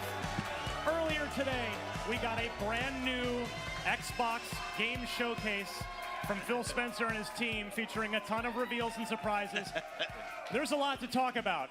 Who better to talk about the present and future of Xbox than the Ryan Xbox McCaffrey himself? They want to hear from you, my friend, not me. Phil Spencer, thank you and welcome to. You guys like Ryan? I mean, it's not a shit fest or anything like that. Do you guys like Ryan McCaffrey? I don't know. Something about him just... Sometimes I feel like... I don't know. The couple of videos a couple months back, I felt like something was off about him. IGN Live. Thanks, Ryan. A little scummy to me for some reason. Thanks, everybody. So your energy's incredible. We have 1 hour together on the dot, and we have some friends coming in halfway through some other awesome Xbox developers. That's as So loud as I can get. games. The volume is I don't want to waste a second maxed with you out. here, and I want to start And maxed out on my other I end. said this earlier on this stage. I think Here you you go. just I can had go the just a best smidge more. showcase you've ever had. I really mean. I said it before you got here. Thank you, Ryan. It really was fantastic. Now, I know you plan these things months and months in advance. For anybody that doesn't know, that like the planning for this starts like the beginning of the year kind of thing. That's right. It's crazy. So I'm curious, at what point do you, with this one this year, do you get a feeling that, oh, this one's looking pretty good? Yeah, you know. Don't be humble. Just tell us the real answer here. Honestly, like, until our fans, the customers, you guys give us the feedback, like, Aaron Greenberg and I were talking about this 2 weeks ago. This was recorded before the thing that showcase? probably hit me the most was obviously just the passion of the teams of putting their amazing work on stage and seeing so many teams do great work. But it was based, I'd say 2 months ago, when I just looked at the kind of scale of the franchises, how much work the teams were doing to show up in the way they did, and the partners that we had in the show. Like, I was in awe of the show. There's a couple games I want to ask you about specifically before we'll talk about some other stuff too. But the one that I said, right, for me, of all the great stuff from today, stole the show for me was something I wasn't expecting to see today again, which was Perfect Dark. I knew you were going to say that. Perfect. So wait a minute. Well, Koki, you're saying this was recorded before the showcase, but how would he ask questions like this? I mean, how would he... Unless, and I usually don't do this during production time. They'll be like, okay, we're going to pretend we saw Perfect Dark. Can you go into that? I don't think that happened. A first-person spy espionage, some parkour, a little Mirror's Edge in there, which I love. All playable, like all in-game. Somebody. And that game's been cooking for a long time. It has. That we've followed. The partners at Crystal have been doing amazing work there. Yeah, Crystal was brought in to help it keep going. So what has it been like for you to kind of follow the very long trajectory of that game from, you know, that started with Daryl Gallagher starting a studio. And just now, down the street. Yeah, and now we're finally here. Like, so how has it been kind of getting to this point with Perfect Dark? Yeah, you know, in parallel building a studio while you're building a game, and something that Perfect Dark back to N64 and obviously us with PDZ on 360, like there's just such anticipation for that game, and I really appreciate everybody's patience because we've been talking about Wait for the deer in headlights moment? I don't know what that means. this for a long time, and like my team can verify this. When I saw it, I said, this is the one that Ryan's gonna love because we know his love for Spy, and I said, this is the one. And just so proud. This is not pre-recorded. Of the team, and it really just came together so well. And I mean, a cool little story. Daryl had our other studio heads down at the studio just yesterday and walked through that same section in-game to show them, like, this is a game being played. And I love seeing our community of creators coming together that way. Well, another, the one more thing, which we were all hoping for and got, was a new Gears of War game, but it wasn't. It wasn't Gears 6. It was not. It was not Gears 6. So, what you have a visibility into everything, but I'm curious, when you're in a meeting with maybe it's Matt. He's looking at a laptop and kind of looking at cliff notes here. Booty, maybe it's Alan Hartman, but the Coalition folks, like, when you learn that they've gone down the E-Day road, the prequel road, rather than Gears, like, what was your reaction when you found out that was going to be the next direction for Gears of War? Well, you know, maybe we've had Argus. Some changes in leadership at the studio. Rod, who was there, is now leading Diablo for us. So I actually thought, a Diablo game I'm playing a ton of, I thought it was a nice opportunity for that team to establish their Gears, right? And going. Did you see the shit that Keely's getting for saying what he said? He said something about the CG trailer or whatever, and then a bunch of devs came out and said this is not a CG trailer, this is an in-game trailer with the assets and stuff, and everyone's taking it and blowing it out of proportion. On following on Gears 5 just because the numerical thing, like, I think it would just, this was an opportunity for them to take it back to an origin story that I know you know, that has a lot of, like, real depth to it in terms of Emergence Day, and tell that story through the Coalition as it is today. I thought, like, what a great opportunity. I was excited. And then you probably saw, I know you heard it, the Mad World tune in the play piece. Oh, yeah. Like, for those of us who remember the 360 commercial, like, how iconic was that? So when they went back and sourced that and brought that through the piece, I think it just showed that they kind of stayed true to what Gears is, but tell a new story, new arc. Now, you're wearing a very cool Xbox Pride shirt today, but a year ago at the Xbox Showcase, you freaked out people like me by wearing a Hexen shirt, which is a game that I have very near and dear to my heart. And now, well, then too, you had just acquired Hexen. You owned that as a part of many other things. But then today, I see the reveal for Doom: The Dark Ages, and I go, well, wait a second. How awesome was that? Hold on. Are you secretly making a Hexen game in the Doom universe? Because I know you and I share the love for this. Yeah. No, I would like to say I'm actually smart enough to predict anything like that. I wasn't. But definitely, if you look at Doom: Dark Ages, and thanks to Marty and the team, they let me introduce. I thought Dark Doom Ages looked good. I haven't played a Doom game and I haven't played any of the new Doom games at all. None of the new Doom games at all.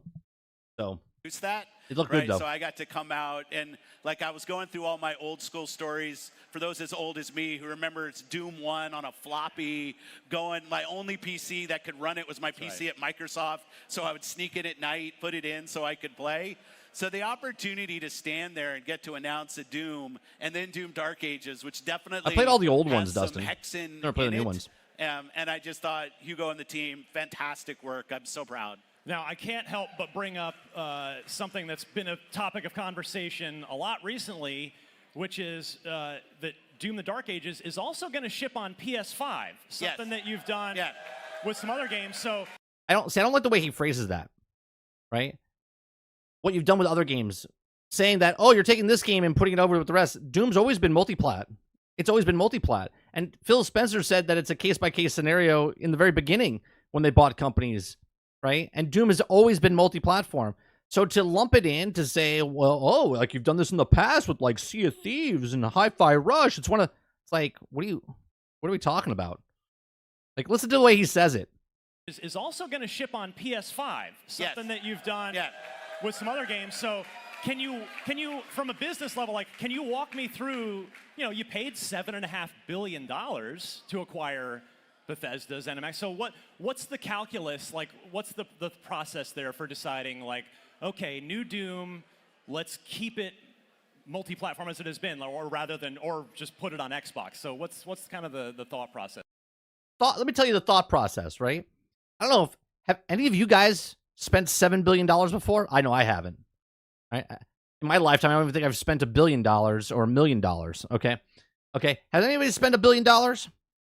If you did spend $7 billion, okay, how would you make that money back the fastest?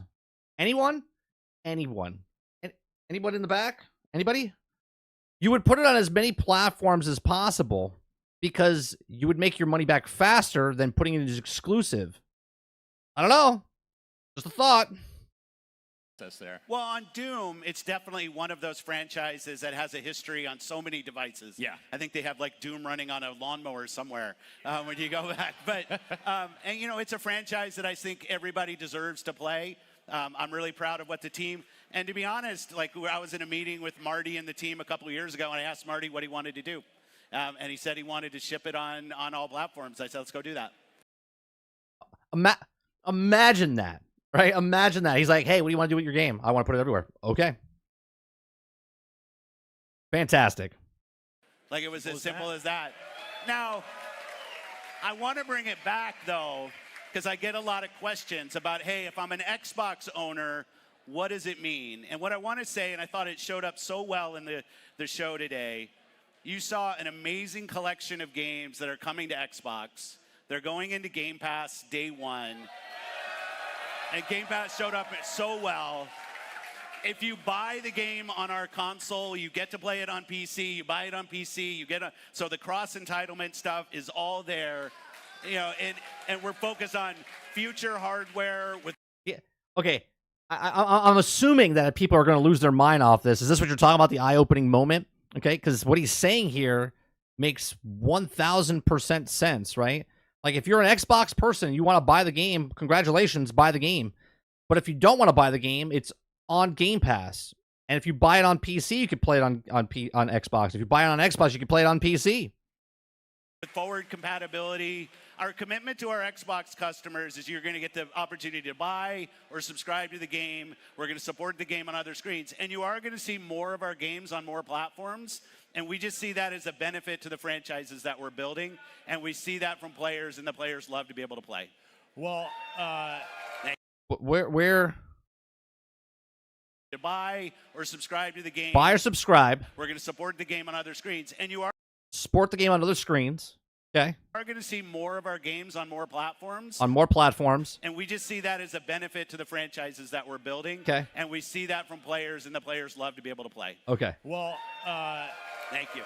there you go.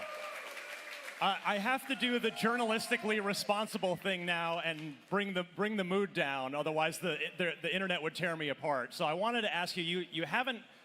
What's the deer moment though? Like, what are we?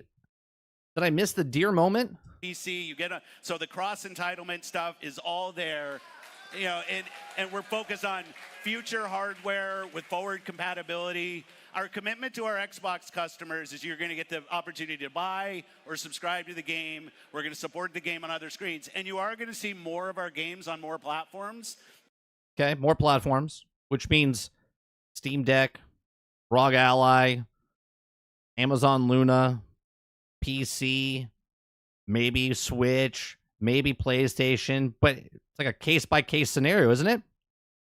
And we just see that as a benefit to the franchises that we're building, and we see that from players, and the players love to be able to play. Well, Thank you. there you go.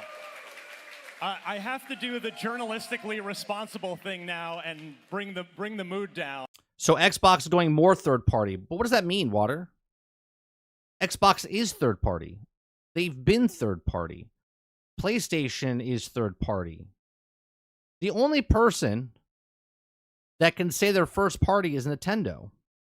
I don't understand this undertone of, oh, Microsoft's going more third-party. They are third-party. They've been third-party. They've been third-party for like 20 years. Otherwise, the internet would tear me apart. So I wanted to ask you, you haven't. Look at his reaction. What was his reaction? Love to be able to play.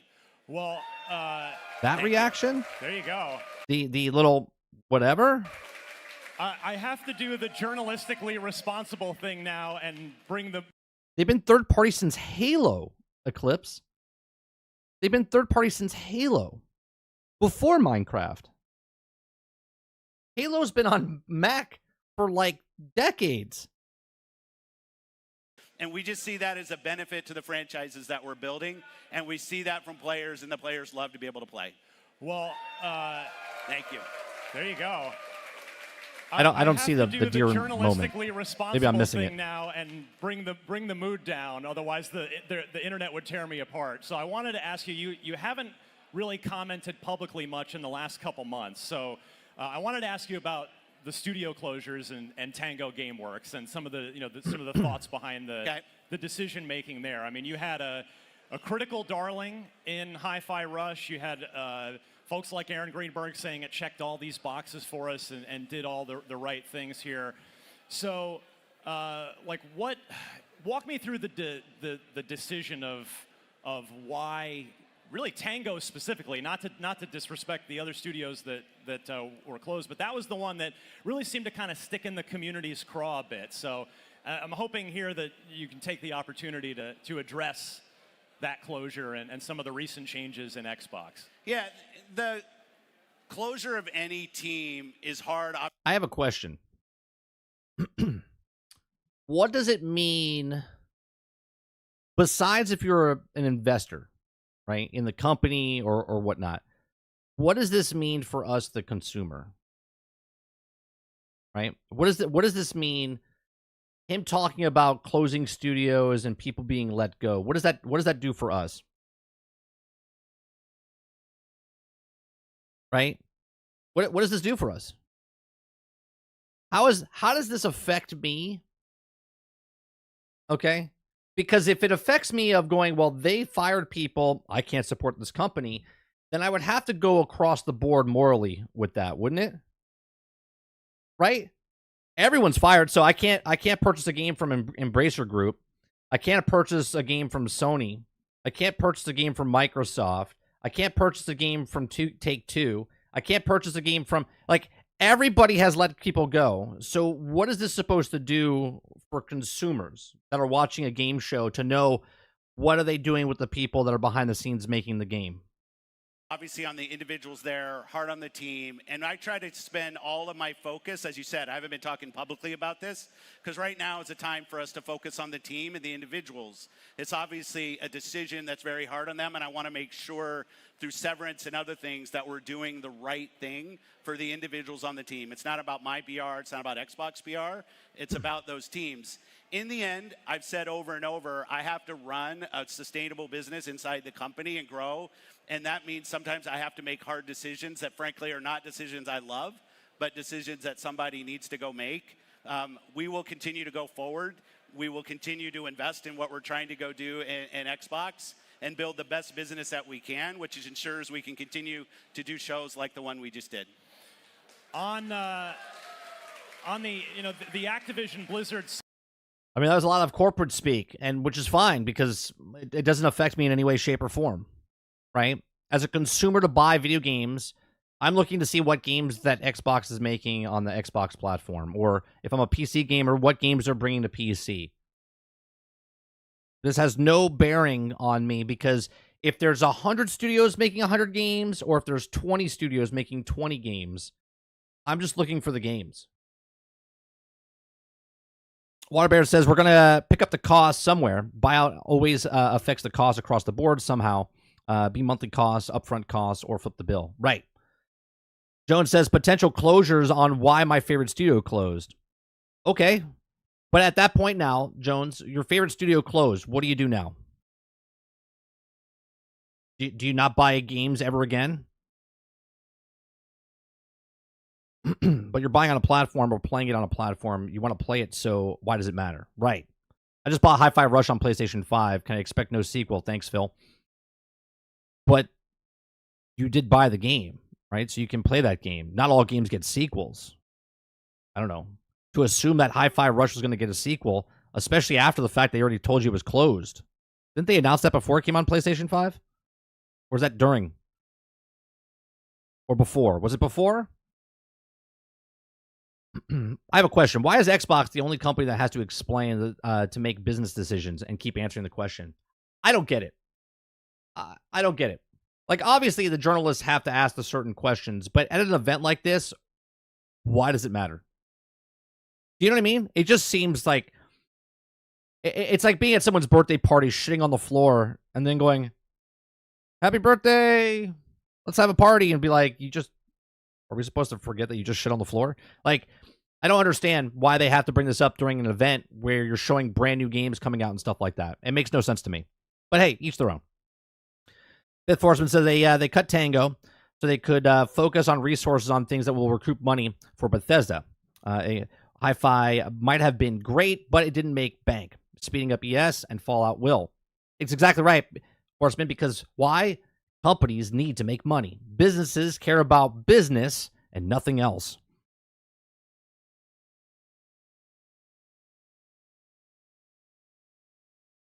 Travis, did you just say because Xbox is the only one that doesn't ever tell the truth? What? Christ. Jesus. You're delusional. Anyone that says that for any company, you're all delusional. All of you are delusional if you think that companies don't lie and tell things, right? They all have to lie because it's none of our fucking business. Because you're just paying $60, $70 for a game. None of your fucking business.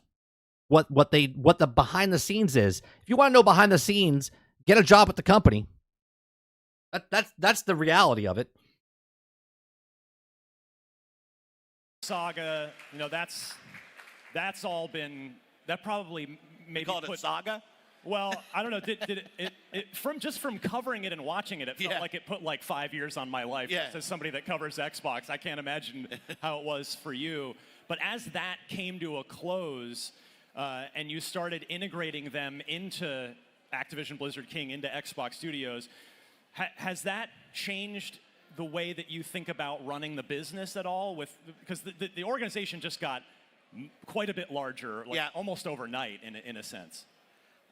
No, I mean, we're still, and I hope we show this today, we're going to be about building great games for people to play, about giving them choice on Xbox. Do you see what he's saying here? What he's really saying, let me translate for you. Let me rewind it for a second. building great games. Still, and I hope we show this today, we're going to be about building great games. We're about building great games because it doesn't really matter to you people because you're just buying the games. You're playing the games. We're making games. For people to play. For you to play, the consumer who's just buying games. About giving them choice on Xbox. Giving you choices to go play your games. To go play. We've got a broader library of games. More stuff for you to play. The gamer to play. The thing I'm starting to see, which I really love, is the... AKA, none of your business what we're doing behind the scenes of business. We're making the stuff for you. Organic collaboration between our teams that are coming out and trying to build a community of creators that, I mean, you and I will... Rose says this was very scripted and fluff interview. Ryan didn't come in at him hard. This is not fucking 60 minutes, Rose. This is the Xbox showcase that they just showed off, and he's interviewing Phil Spencer. What are we talking about? We'll go back to the time of Xbox where we basically had 4 games. Fable, Forza, Gears, Halo. And we would just literally every 4 years... And I would have to come to E3 and I'd somehow try to make those 4 games seem different every year for the community. And now what we have in gaming is just an amazing collection of teams and franchises that are doing great work. So I think, you know, I feel an added responsibility as somebody who loves this industry for the franchises that show up on our stage.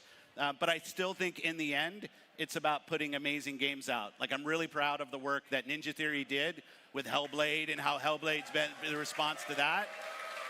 And we have an amazing internal team now that's focused on us doing a bunch of Unreal games as an example. The only reason Ryan asked the question is because he even said it. The internet would tear me apart if I didn't. So now he passed the buck to Phil, and when he didn't answer the question, now everyone hates Phil because he didn't answer the question. Isn't that amazing how that works? Example. And then you see things like South of Midnight, which might have been my game of the show. I thought it looked so good. You got Perfect Dark. You have Gears. So, like, for us, as the organization gets bigger, I think it's just more important that we can take bets together and try to do innovative, creative things. And that will continue to drive us. All right, well, we've got to take a very quick break, but we've got lots more. Phil Spencer talking all things Xbox right here on IGN Live. So don't go anywhere. It literally says IGN Live behind them. You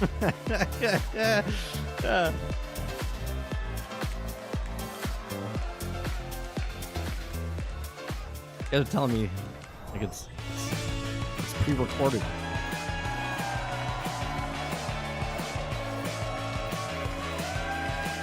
Welcome back to IGN Live. Give it up for Phil Spencer joining us at IGN Live. We still have so much more to talk about, Phil. You know, you and I in the past have talked a lot about the past of Xbox. Because That's exactly right, Argus. That's why he's in the position that he's in. There's a lot of great memories, but the present, as we saw today on the Xbox Game Showcase, is great. The future looks super promising here. And the Xbox business has changed dramatically. It has. Dramatically. No doubt. Yeah. Just in the past few years. And so when you make a almost $70 billion acquisition, do you start hearing from your bosses more, or are they still... Oh, see, he's fishing now. Like, is it your choice, or is it Nadella's choice? Staying out of your way and letting you run the business, because that's not an insignificant amount of money to spend on growing. It's definitely not an... This wasn't pre-recorded, though, Rose. This was live yesterday. We're watching the video now, but this was live yesterday after the showcase. Significant amount of money. No, the support we get from the company and my... That's like saying right now you're watching me live, but someone that watches this after the fact be like, "Oh, this is pre-recorded fluff." Like, it's live. I'm live. That was live yesterday. Today it's recorded. My boss is the CEO of Microsoft, Satya Nadella. Hey, Satya. We are given a ton of leeway to go and run and grow our business. But I'll say the thing that we challenge ourselves to do is to try to do new things. Like, I think if I go back 8 years ago, we said, hey, we're going to go ship all of our games on PC and console, and if you buy one on one, you get it. Hold on, let me hear what he said here. Say the thing that we challenge ourselves to do is to try to do new things. Like, I think if I go back 8 years ago, we said, hey, we're going to go ship all of our games on PC. What did he say there? Did he just say 8 years ago? Did he just say 8 years ago we said we're going to ship PC and console? And PC and console? Let me rewind that again. Is to try to do new things. Like, I think if I go back 8 years ago, we said, hey, we're going to go ship all of our games on PC and console, and if you buy one on one, you get it on the other. And I got some, like, reaction from people of... And yet, here we are. Everyone's like, oh, they're going third party. Okay. This is the worst decision ever. Like, this is going to be the end of Xbox.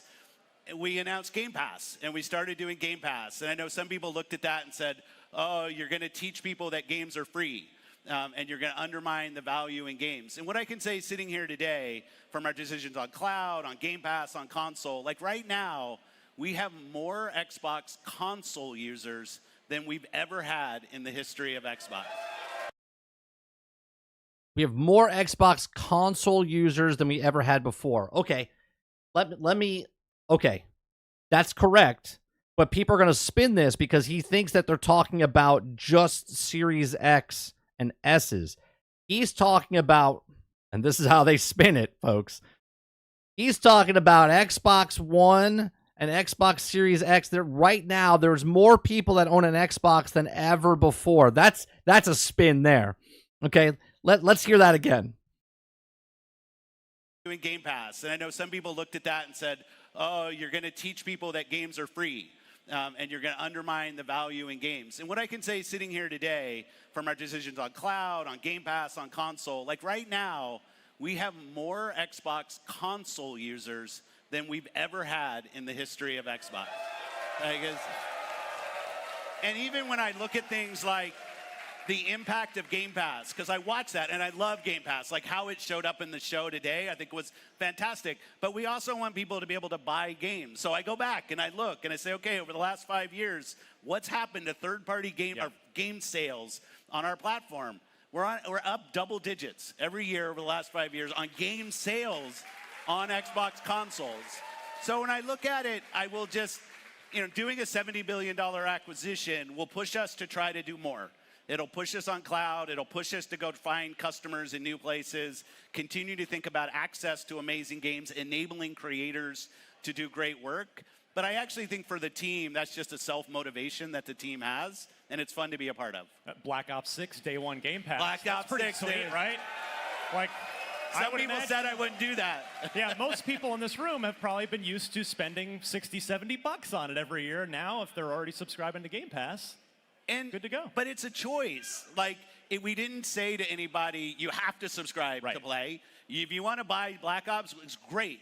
It's great for us. It's great for the developer. If you want to subscribe, it's also great. Like, I want to give you the choice on how you play your games and who you play with. You son of a bitch, Phil. How dare you give us choice?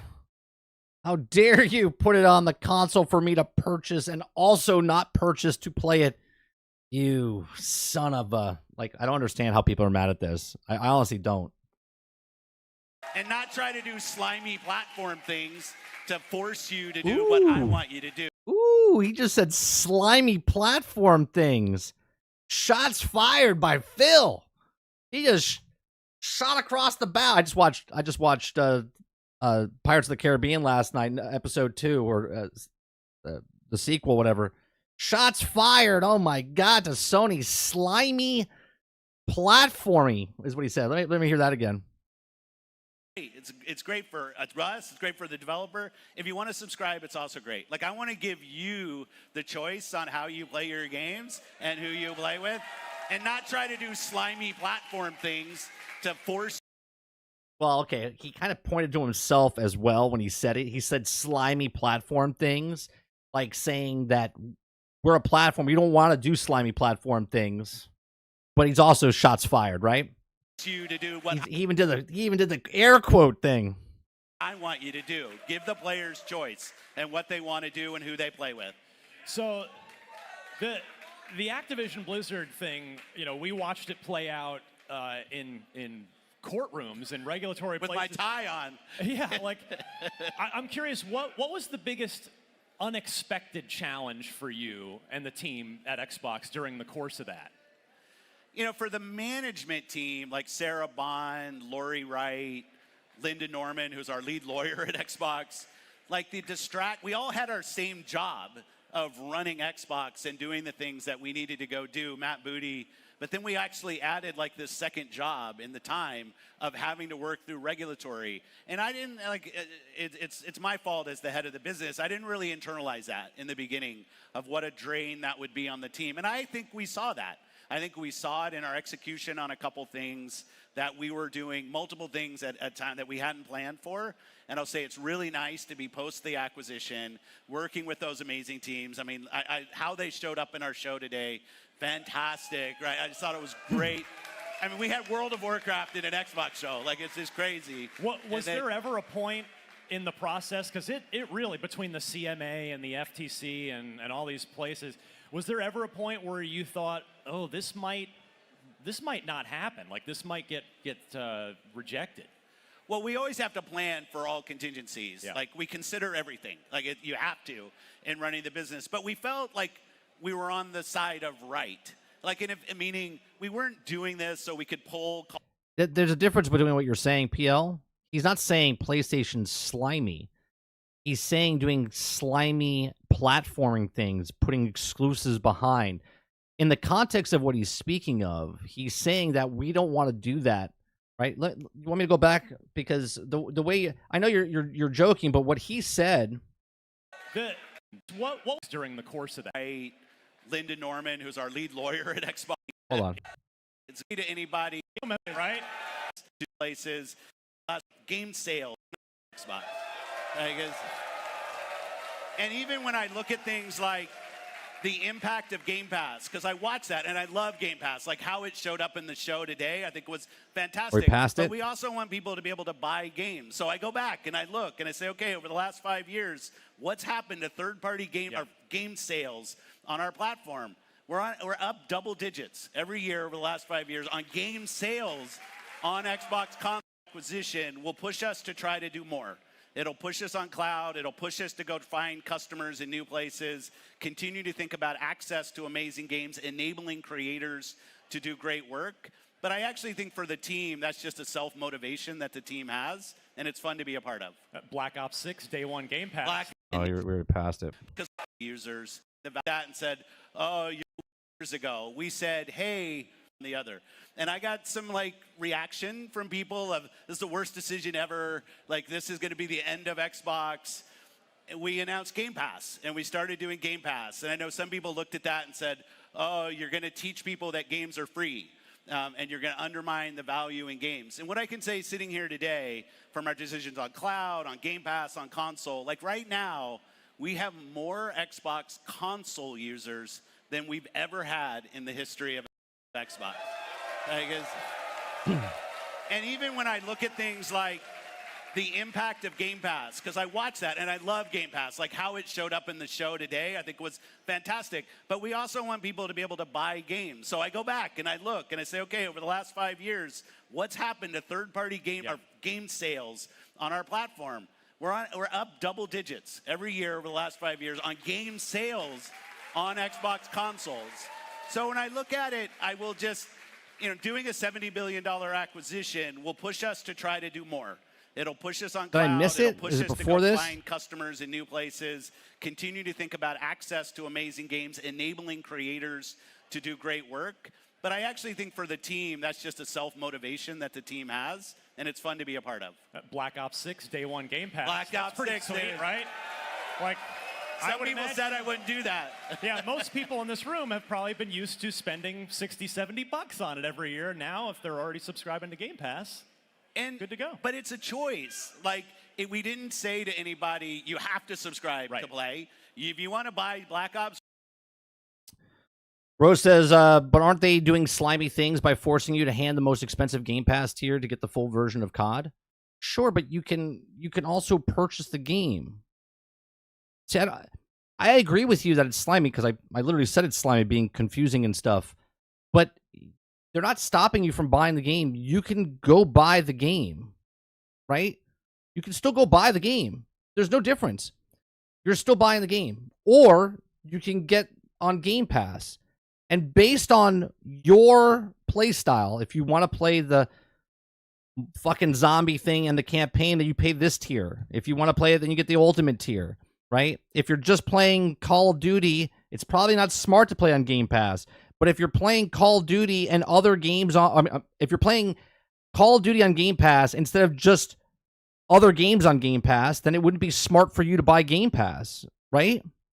Like, you could play Call of Duty Warzone for free, right? You could play and pay for the campaign. You can buy the entire game. You can play just the content that you want to play. I don't understand. It's great. It's great for us. It's great for the developer. If you want to subscribe, it's also great. Like, I want to give you the choice on how you play your games and who you play with, and not try. See, look, right here, he went to point to himself. He was pointing to himself. Not try to do slimy platform things to force you to do what I want you to do. Give the players. Right, he's putting himself out there. Slimy platform things, saying all platforms. Right, we're doing slimy platform things. He's getting away from that, saying, I'm giving you the choice. But you guys read into it how you want. It's cool. And what they want to do and who they play with. So, all right, let's fast forward. We're doing multiple things at a time that we hadn't planned for. And I'll say it's really nice to be post the acquisition, working with those amazing teams. I mean, how they showed up in our show today, fantastic, right? I just thought it was great. I mean, we had World of Warcraft in an Xbox show. Like, it's just crazy. Was there ever a point in the process, because it really, between the CMA and the FTC and all these places, was there ever a point where you thought, oh, this might not happen? Like, this might get rejected? Well, we always have to plan for all contingencies. Yeah. Like, we consider everything. Like, you have to in running the business. But we felt like we were on the side of right. Like, meaning we weren't doing this so we could pull Call of Duty. Sure, Altern. They do it the same thing. The choice of you to buy Ubisoft's games, the choice is yours. You can pay $70. You can pay $110. You can pay $130. Or you can pay $18 a month to go to the streaming service, right? They all give you choices, right? They're giving you choices to play, right? You don't have to buy the cosmetic skins. We're giving you choice to buy the cosmetic skins. All the companies are the same. From PlayStation players. It was never in our plan. You guys always make it look like one company is doing something slimy and the other one isn't. Where I always tell you down the middle that all companies are trying to trick you into doing certain things, right? I mean, I think my whole inbox leaked on the internet. So if anybody wanted to find that was the plan, you would find it somewhere, and it wasn't there. So we believed we were in the right on getting this deal done. So we stayed convicted, but there were dark days, like with when the CMA came out and said, no, this isn't going to go through. And, the drag on the teams at Activision, Blizzard, and King, like, they're dealing with this uncertainty. So it's so nice to have it passed behind us, and now we can just focus on building great games together. On that topic, like, we talk about all these huge changes to not just the industry, but again, specifically your business. PL, so you're a console gamer only, right? Only a console gamer? The Xbox business over the last 5 or so years. What is today, like, as we sit here now, what's the thesis statement? What's the modus operandi for Xbox today, and how has it changed over the last 5 years? Yeah. Well, sure, Salty. Unless you're like Travis, where you want to go buy $7 gas because you want the highest, greatest thing. Remember, I always have my glacier water that you can pay $100 for in this limited edition glass.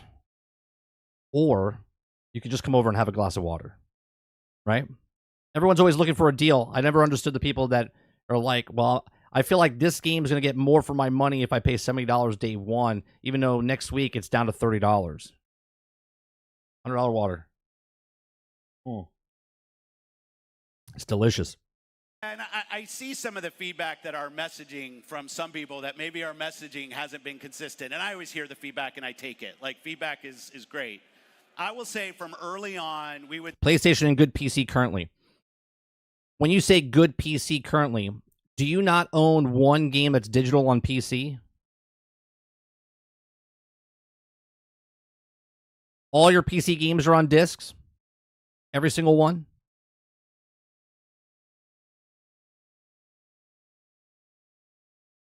Would say when everybody plays, we all win. Like, how do we get in a place where everybody can play video games? And we've made different progress on PC. Now, like, PC is a huge business for us. We love that we have so many PC players, more than we've ever had. Our console's doing so well. But I think if you sit back and you try to frame this industry through the lens of the tradition of who sold a console today, and that's the only solution to making gaming better, I think, you know, Xbox is doing something different than that. We love our consoles. We love our PC players. I missed what he said here. I'm going to rewind. PC, the feedback that our messaging from... Like, we talk about all these... When you buy an LP for your favorite music and you own the device, you play it, you can always play it. Not going away. Maybe a bad example, but it's not happening with that. Yeah, but my question is, because you said up above, you said that I want the choice of physical discs. So my question is, if you're playing on PC, you don't have that choice.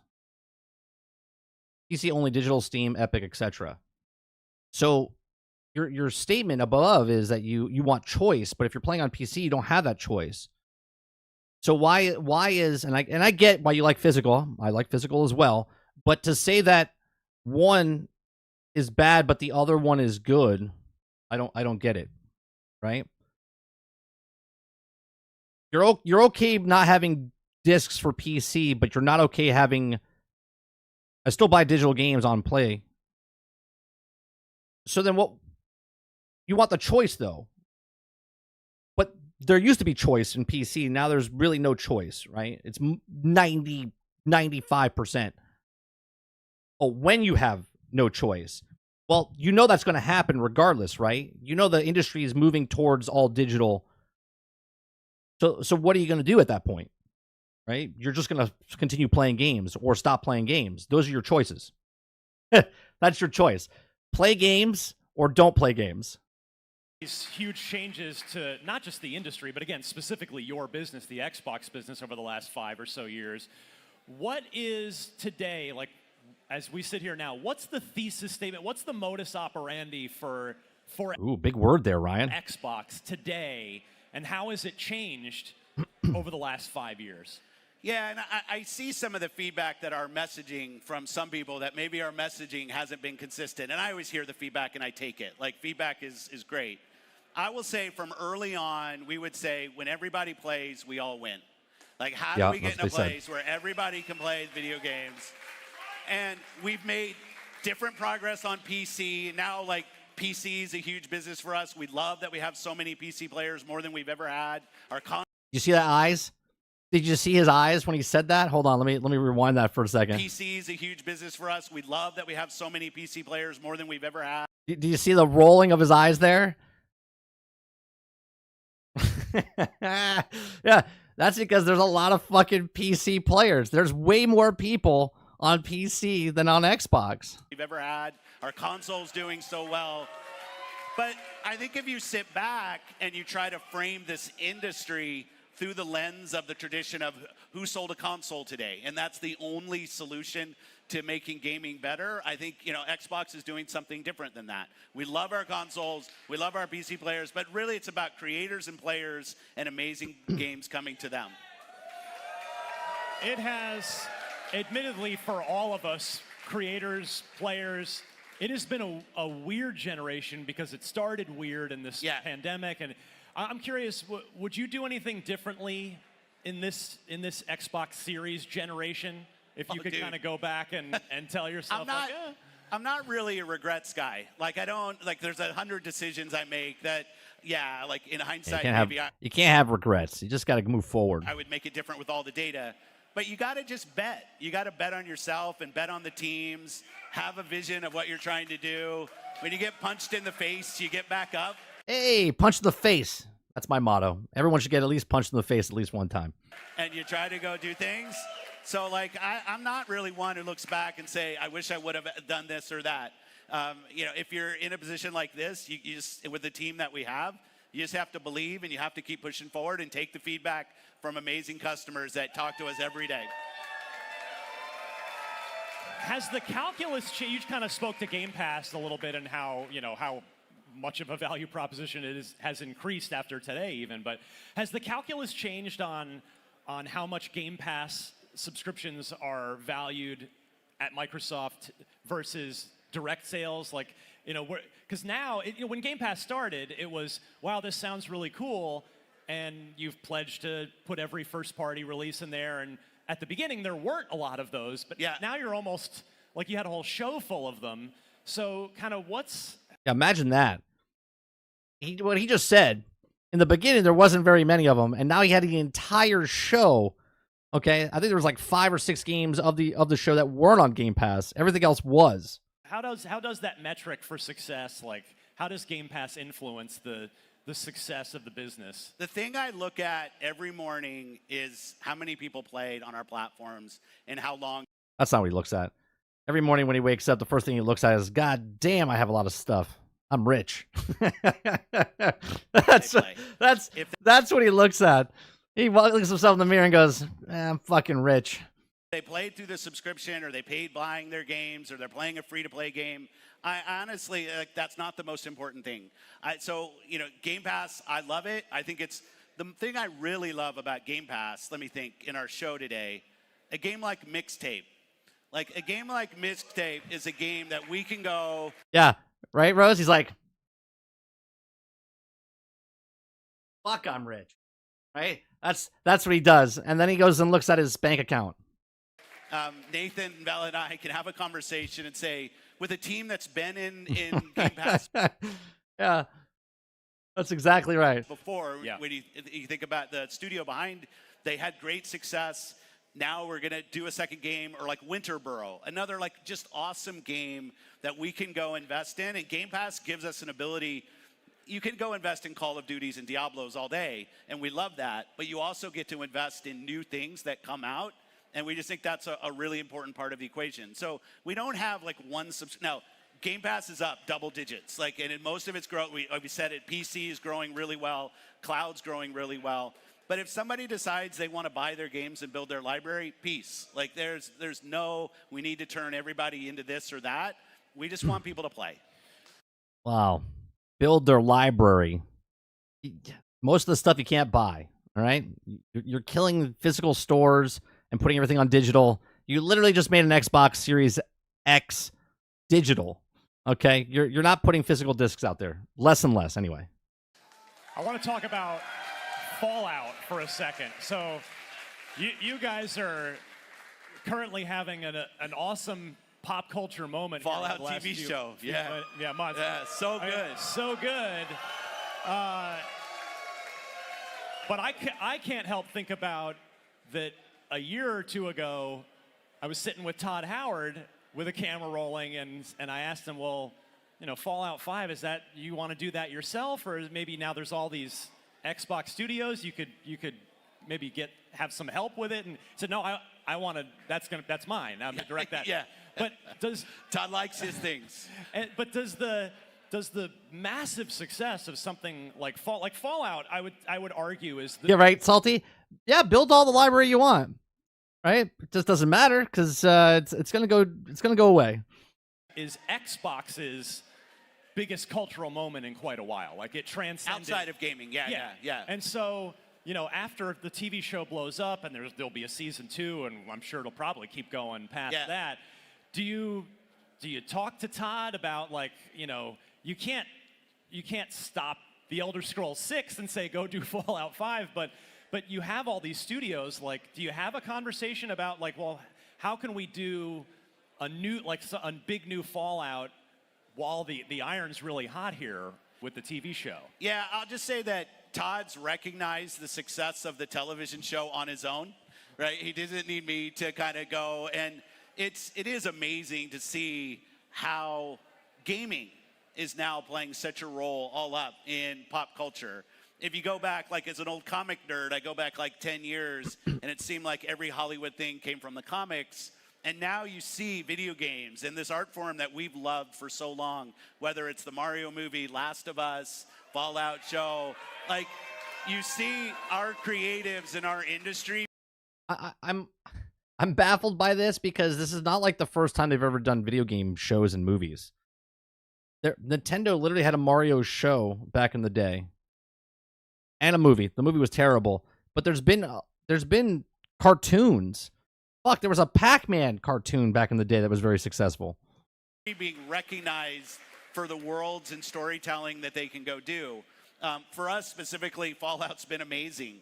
And yeah, Todd's kind of looking at the plans on what he's doing. I'm not going to get into it, but I'll say Todd has recognized the success on his own. And he literally gave credit to Todd, Rose. Is thinking through what that means. I guess while we're on the subject, have you seen The Elder Scrolls 6 lately? Because I know you get to take a look at a lot of stuff. I'll refrain from comment. I think we all know what you mean by that. That's right, boomy. Boomy. No, but what I'm saying, Paul, is how do they not see it? How does, like, forget pop culture, right?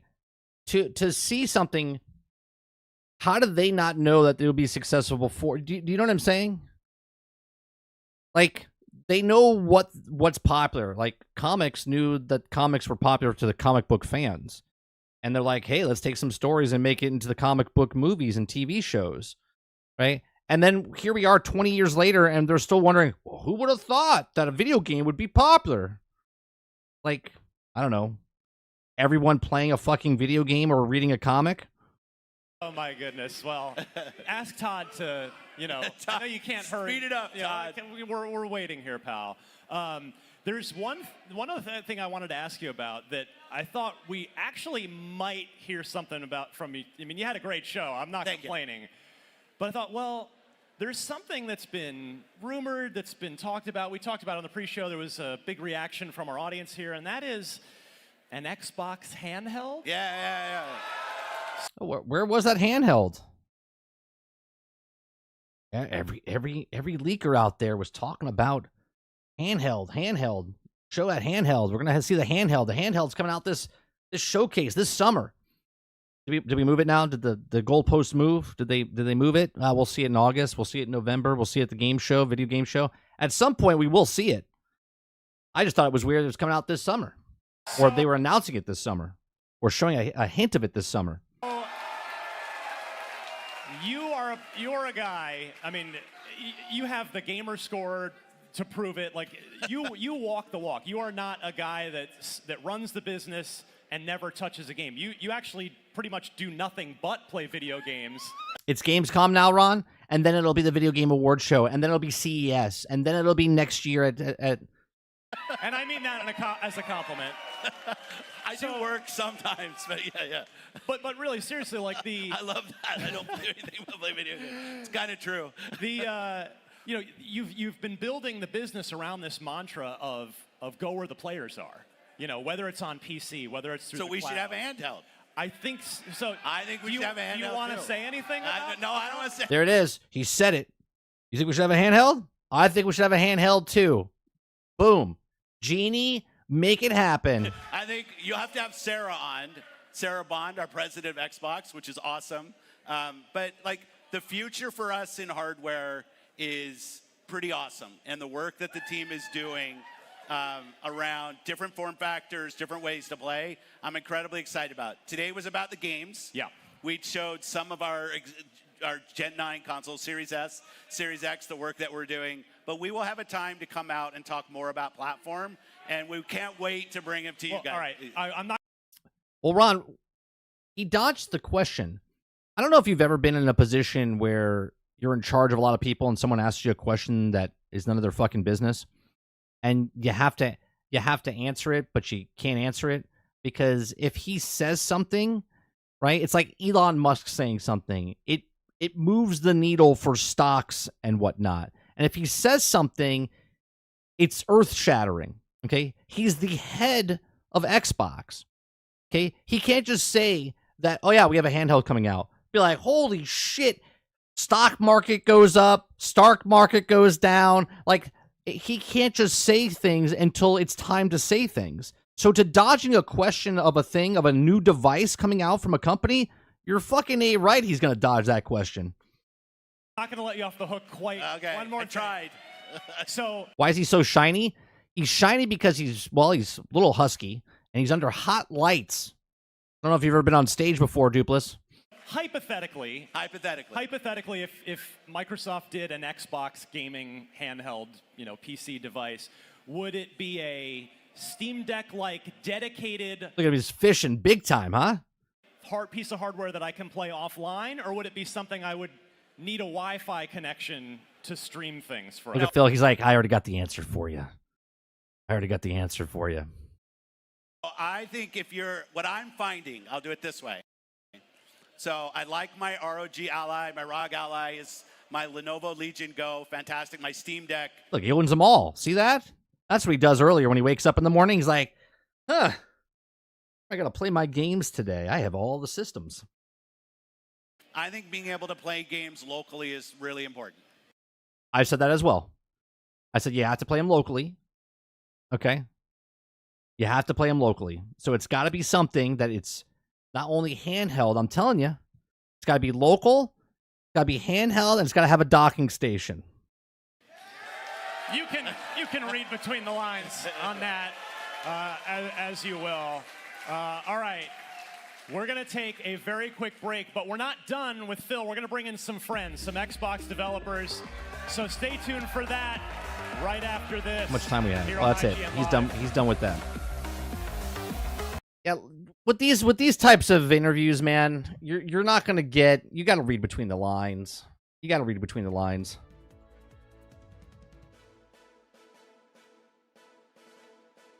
If it has a dock, it's for Gen 10.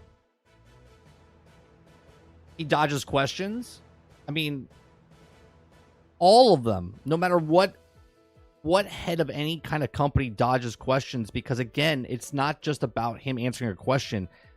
People are literally millions of dollars are lost and gained based on what they say with these companies.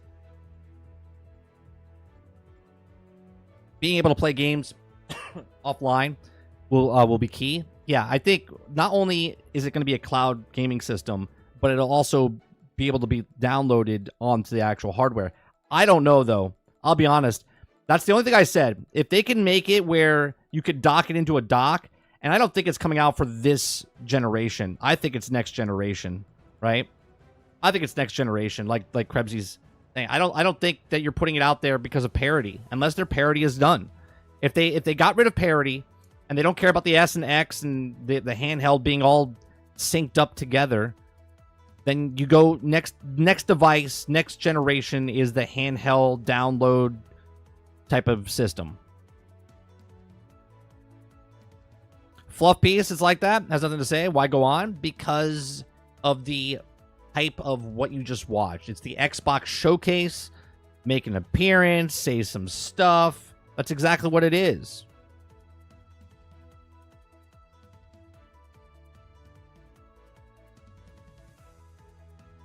That's true, Z.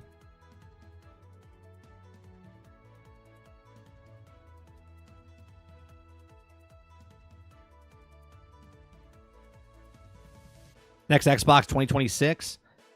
That's only 6 years into the market, right? Because it came out in 2020. Maybe?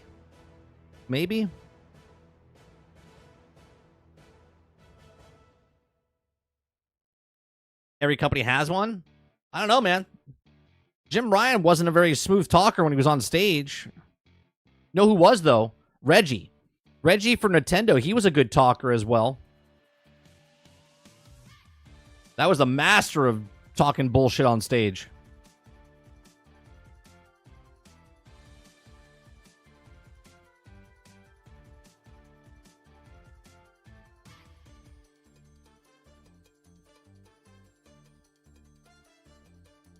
good. Todd's good too.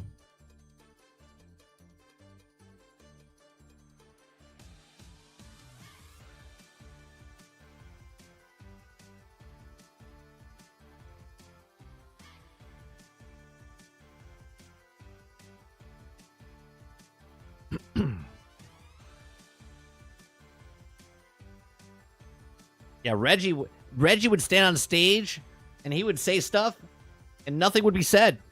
He was amazing. He was a smooth talker.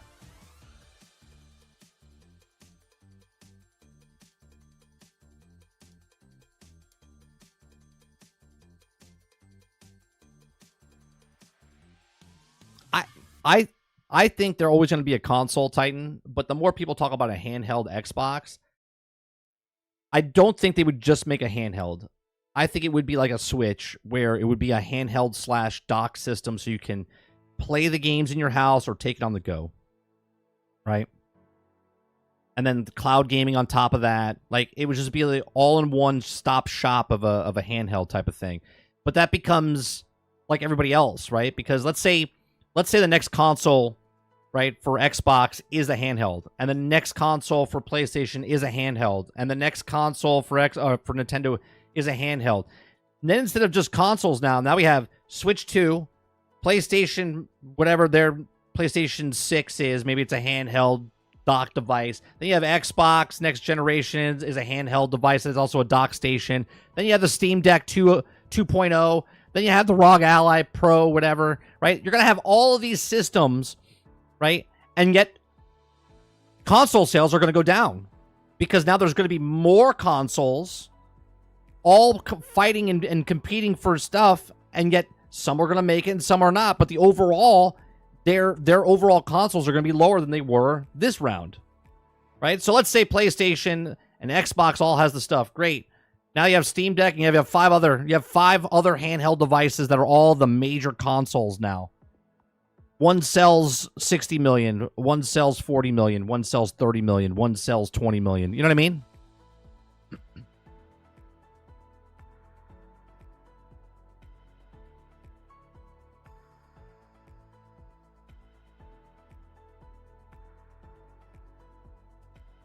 So if it's like the Switch, it would be weaker than the traditional console, e.g. PlayStation 6.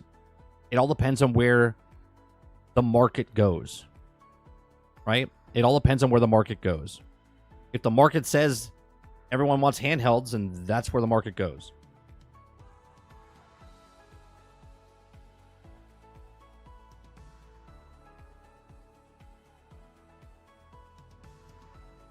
The market bears what the market bears.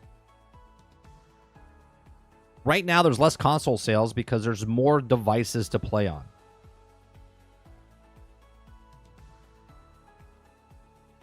There's hundreds of millions of people that play on mobile phones. There's hundreds of millions of people that play on console. There's hundreds of millions of people that play on PC. There's 100 million people that play on whatever device. I'm happy to get the try Star Truckers on Game Pass. Oh yeah, I saw that it was on after we got off stream yesterday that they're bringing that game to Game Pass. That's good because it was glitchy for us when we were playing it on PC because my PC is not the strongest when I stream. So it'd be good that it's on Game Pass. We could play it there. With the rumor of Xbox is looking at Nvidia to power the next device, we're definitely looking at a mobile device. Nvidia has the best. They're not that I'm a financial advisor in any way, shape, or form. You shouldn't take what I'm saying into any financial advice for your personal beings, okay? But NVIDIA just split last night. Their stock went from 1,200 to like 120.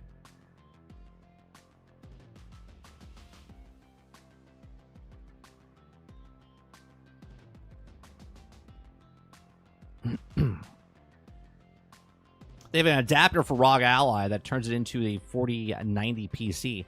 They could easily do the same thing. PL says PlayStation already walked that road with the Vita, and they have some experience, but who knows what they can do with the Xbox to bring to the table.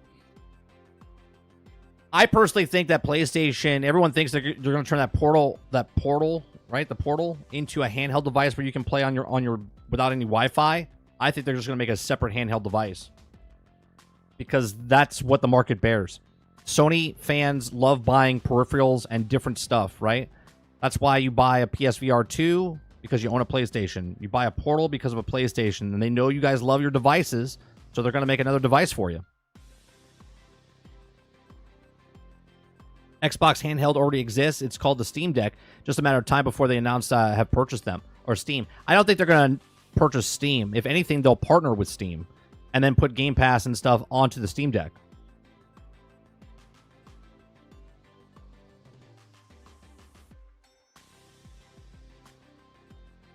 What does it hurt the most? The business that needs the console sales or the business that sells the games on everything? Right. Xbox doesn't need the console sales. They're already setting up that they want to be on everything, and they're going to sell more software because it's everywhere.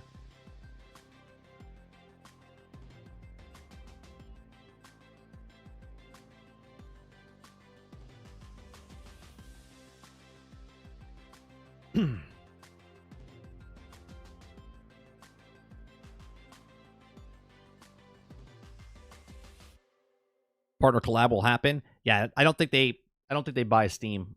I said it when everyone was talking about buying Steam for $16 billion. I was like, that seems a little low. Still a lot of money, but at the same time, that sounds like money that you would partner with, not to buy out.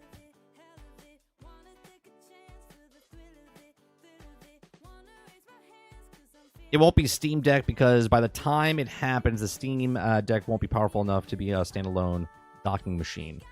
Sure, but they could already be working on something behind the scenes, right, Z? PS and Nintendo can't support two different platforms. That's why Nintendo home console failed and why the PlayStation handheld failed. Support isn't free. Nintendo and PlayStation have a perfect approach as is. Well, no, I don't know what you mean by that, though, Chris, because PlayStation and Nintendo can't support two different platforms. I mean, they can support it if that's what their clientele wants, right? First of all, the Portal's not a handheld device. It's literally an extension to play off. Like, basically what they did was, like, if someone's wants to use a television in your house and you only have a one television home and someone's playing the Nintendo Switch on there, you could pick it up and play it and then move into a different room. That's what the Portal is. Instead of picking up the PlayStation, you bought a Portal for an extra $200 so you could do exactly what the Switch does, right? So that's not really a handheld device. And Sony's MO is to sell devices. That's always been their thing. They need people to buy devices. Hence why if people are not buying consoles, then they need a couple of people to buy PlayStation VRs. And if they're not buying PSVR 2s, then they have to buy the Portal. If they're not buying that, they're buying the controllers or any other of the stuff, peripherals. Right? It's just the difference between Nintendo, PlayStation, or I should say Sony, and Microsoft is that Microsoft has trillions of dollars and they can fund a Game Pass and get stuff everywhere where Sony can't do that. They can't scale as fast. Microsoft can.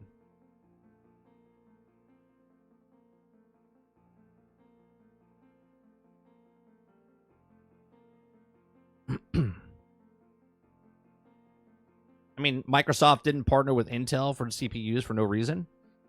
I can stop saying the Switch isn't a console. Paul says, I don't think we see the ends for the generation anymore with consoles. The question is, how long will the older system support post-release of the next gen? Hold on one second.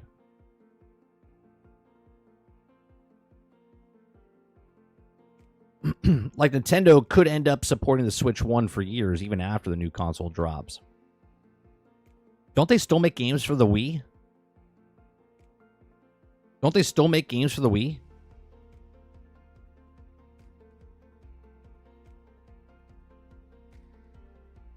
Vita took its own game support, and home console took its own game support. You're splitting the devs into resources they can't support. Portal's home, outside use, like the Switch is. I understand as far as the devs taking time. Again, this is why Microsoft can do what they do, because they're just much bigger. As far as the generation, I think the previous gen will remain mostly supported for the entire generation. More money is keeping them in with and moving on.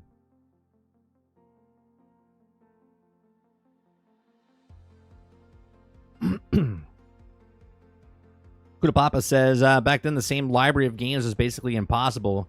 Vita versus PlayStation 2 versus PlayStation 3 power-wise was ridiculous. Now you can get even more power, power parity.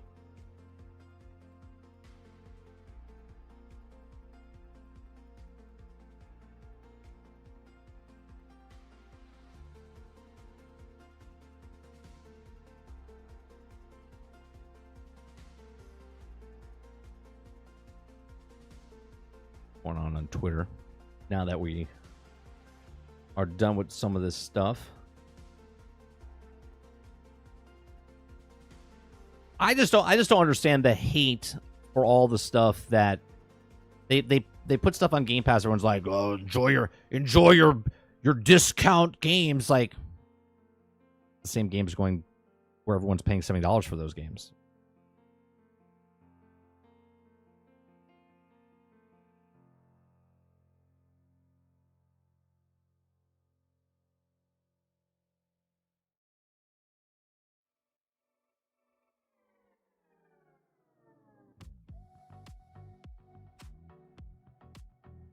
Yeah, handhelds are not the same anymore. They can play AAA games just scaled back. Same with mobile phones, right? Same with mobile phones. Like, everyone likes to put, like, what consoles are, but we're in a completely different era of industry now, right?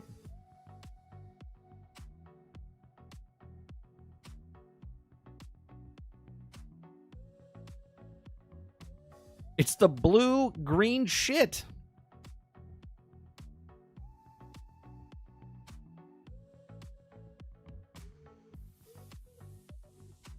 Microsoft has no problem splitting devs. They might have to do that another for COD to play on Switch. They're the largest company on the planet Earth. You know what I mean, RJ? They're literally the largest company on planet Earth. They're the richest. They have the most resources possible. This is why I said for years, and I know you haven't been in my channel much, but like, everyone's like they're doom and gloom for Xbox. I'm like, they're just playing a different game now, right? There's no right or wrong way to be a business. The business model for PlayStation and Nintendo is different than what Microsoft is doing now with their console and their games. I like to pay $400 for my games each. You showed us, Water.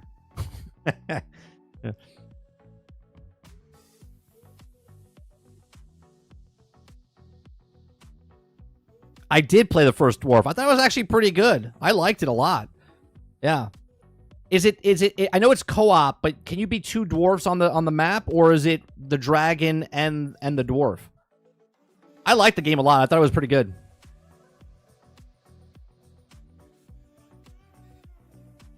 Three things will get people to upgrade. COD and Fortnite, dropping last gen, and GTA 6. GTA 6 will sell consoles, 100%, wherever it comes to, okay? People that are on the old Xbox or old PlayStation will buy a new PlayStation or a new Xbox because of that game. 100%. That's a game of a generation, and that's the outlier. They will buy that.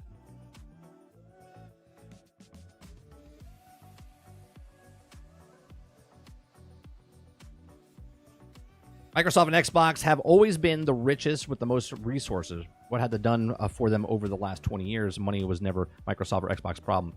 But what is the competition that are you looking at, Chris, as a competition of what has it done for them as far as like competing wise if they're not number one, right, or number two? What has it done for them? They've been a gaming company for the last 20 years and 23 years, and they're still here. They've made a shit ton of money from the video game industry because the video game industry is the largest video game industry in the world, and they're successful, right? It doesn't matter if you're first, second, or third place. You're making a shit ton of money in this space, and they're just hanging back in the race, and now they're branching off and going into a separate direction.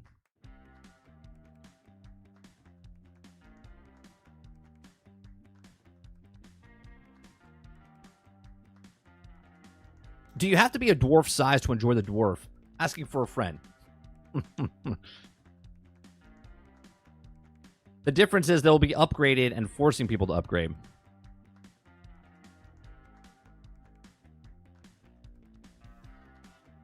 If you guys like Sonic, Wario type platforming games, check out the demo, Anton's Blast. Argus says willingness to use those resources is where their problem. But the difference between Sony and Microsoft is Microsoft will be just fine without Xbox, and Sony will collapse without PlayStation. That's very true, right? If they ever close down Microsoft, if Microsoft ever decided to close Xbox, they would move on.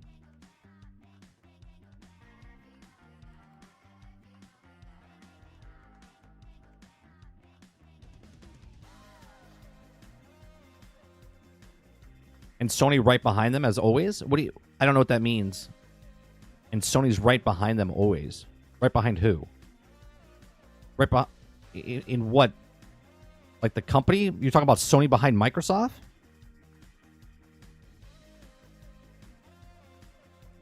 If you're talking about the company of Sony, they're not even in the top 100 companies. We're talking about $1 billion company and $1 trillion company.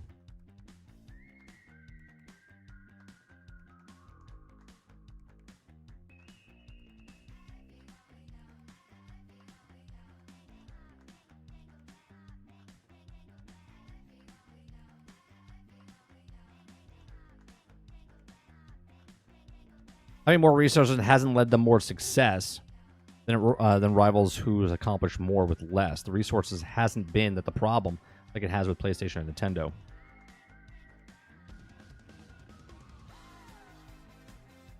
I found that Sony makes a lot of money from music license. Yeah. Yeah.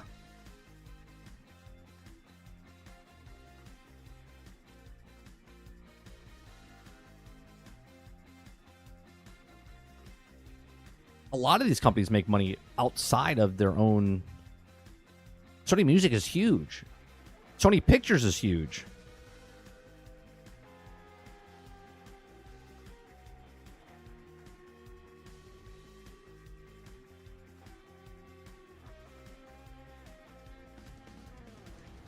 I do think it's funny, though, Paul, that everyone forgets, like, Microsoft wanted to make a set-top box where you watch all your stuff. And then all consoles now are set-top boxes that you can watch all your stuff.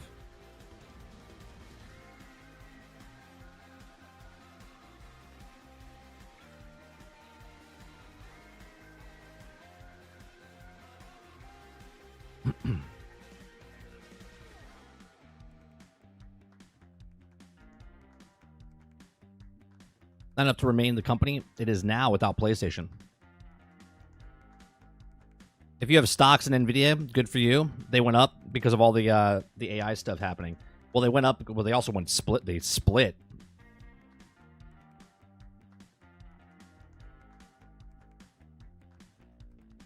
And they're gonna go way back up. They were at 1,200 split, and now it's just gonna go back up again.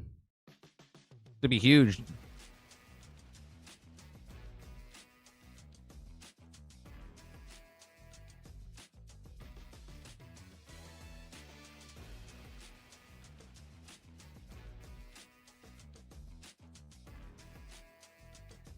They even made the microtransactions as we know it today. Well, that was Bethesda. Actually, no, wasn't it? Wasn't it not Bethesda? Someone came back to it. Was it? It wasn't Stardew Valley. There was another game. There was another game that put microtransactions in before the horse armor, but everyone remembers the horse armor. I forget what it was.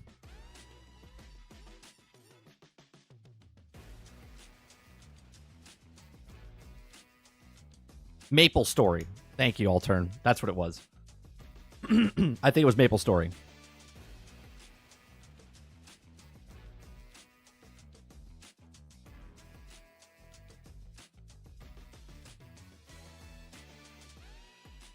Oh, yeah. 120 billion. For us, me little folks, like, holy shit, 120 billion. But 3 trillion. Not even close. You're like looking at that going, holy Christ. It's like Mike Tyson going up against a 12-year-old. It's like, you can't.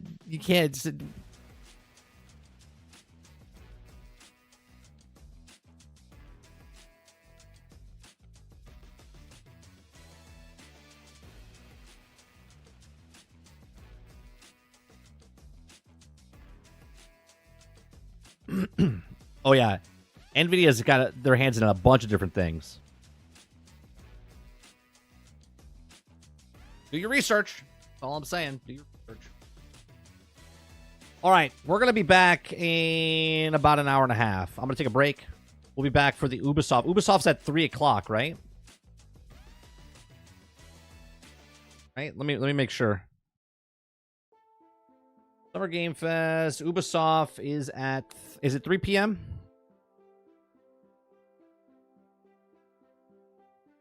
Yeah, 3 p.m. Yeah, so we'll be back for the Ubisoft at 3 p.m. That'll probably be a short one. I don't think it's going to be like an hour long, but who knows? I appreciate you guys coming out. We do this Monday through Thursday from 10 o'clock in the morning till noon Eastern. We go over conversations of having news stories and then have conversations about it. Just a laid back show. We're not a hater of anything. We're down the middle. We just have conversations. It's like coming over to my house, sit on the couch, drinking a drink and having a conversation about video games. I appreciate it very much. Hit that like button, hit the subscribe button, and we'll see you guys on the next one. Peace.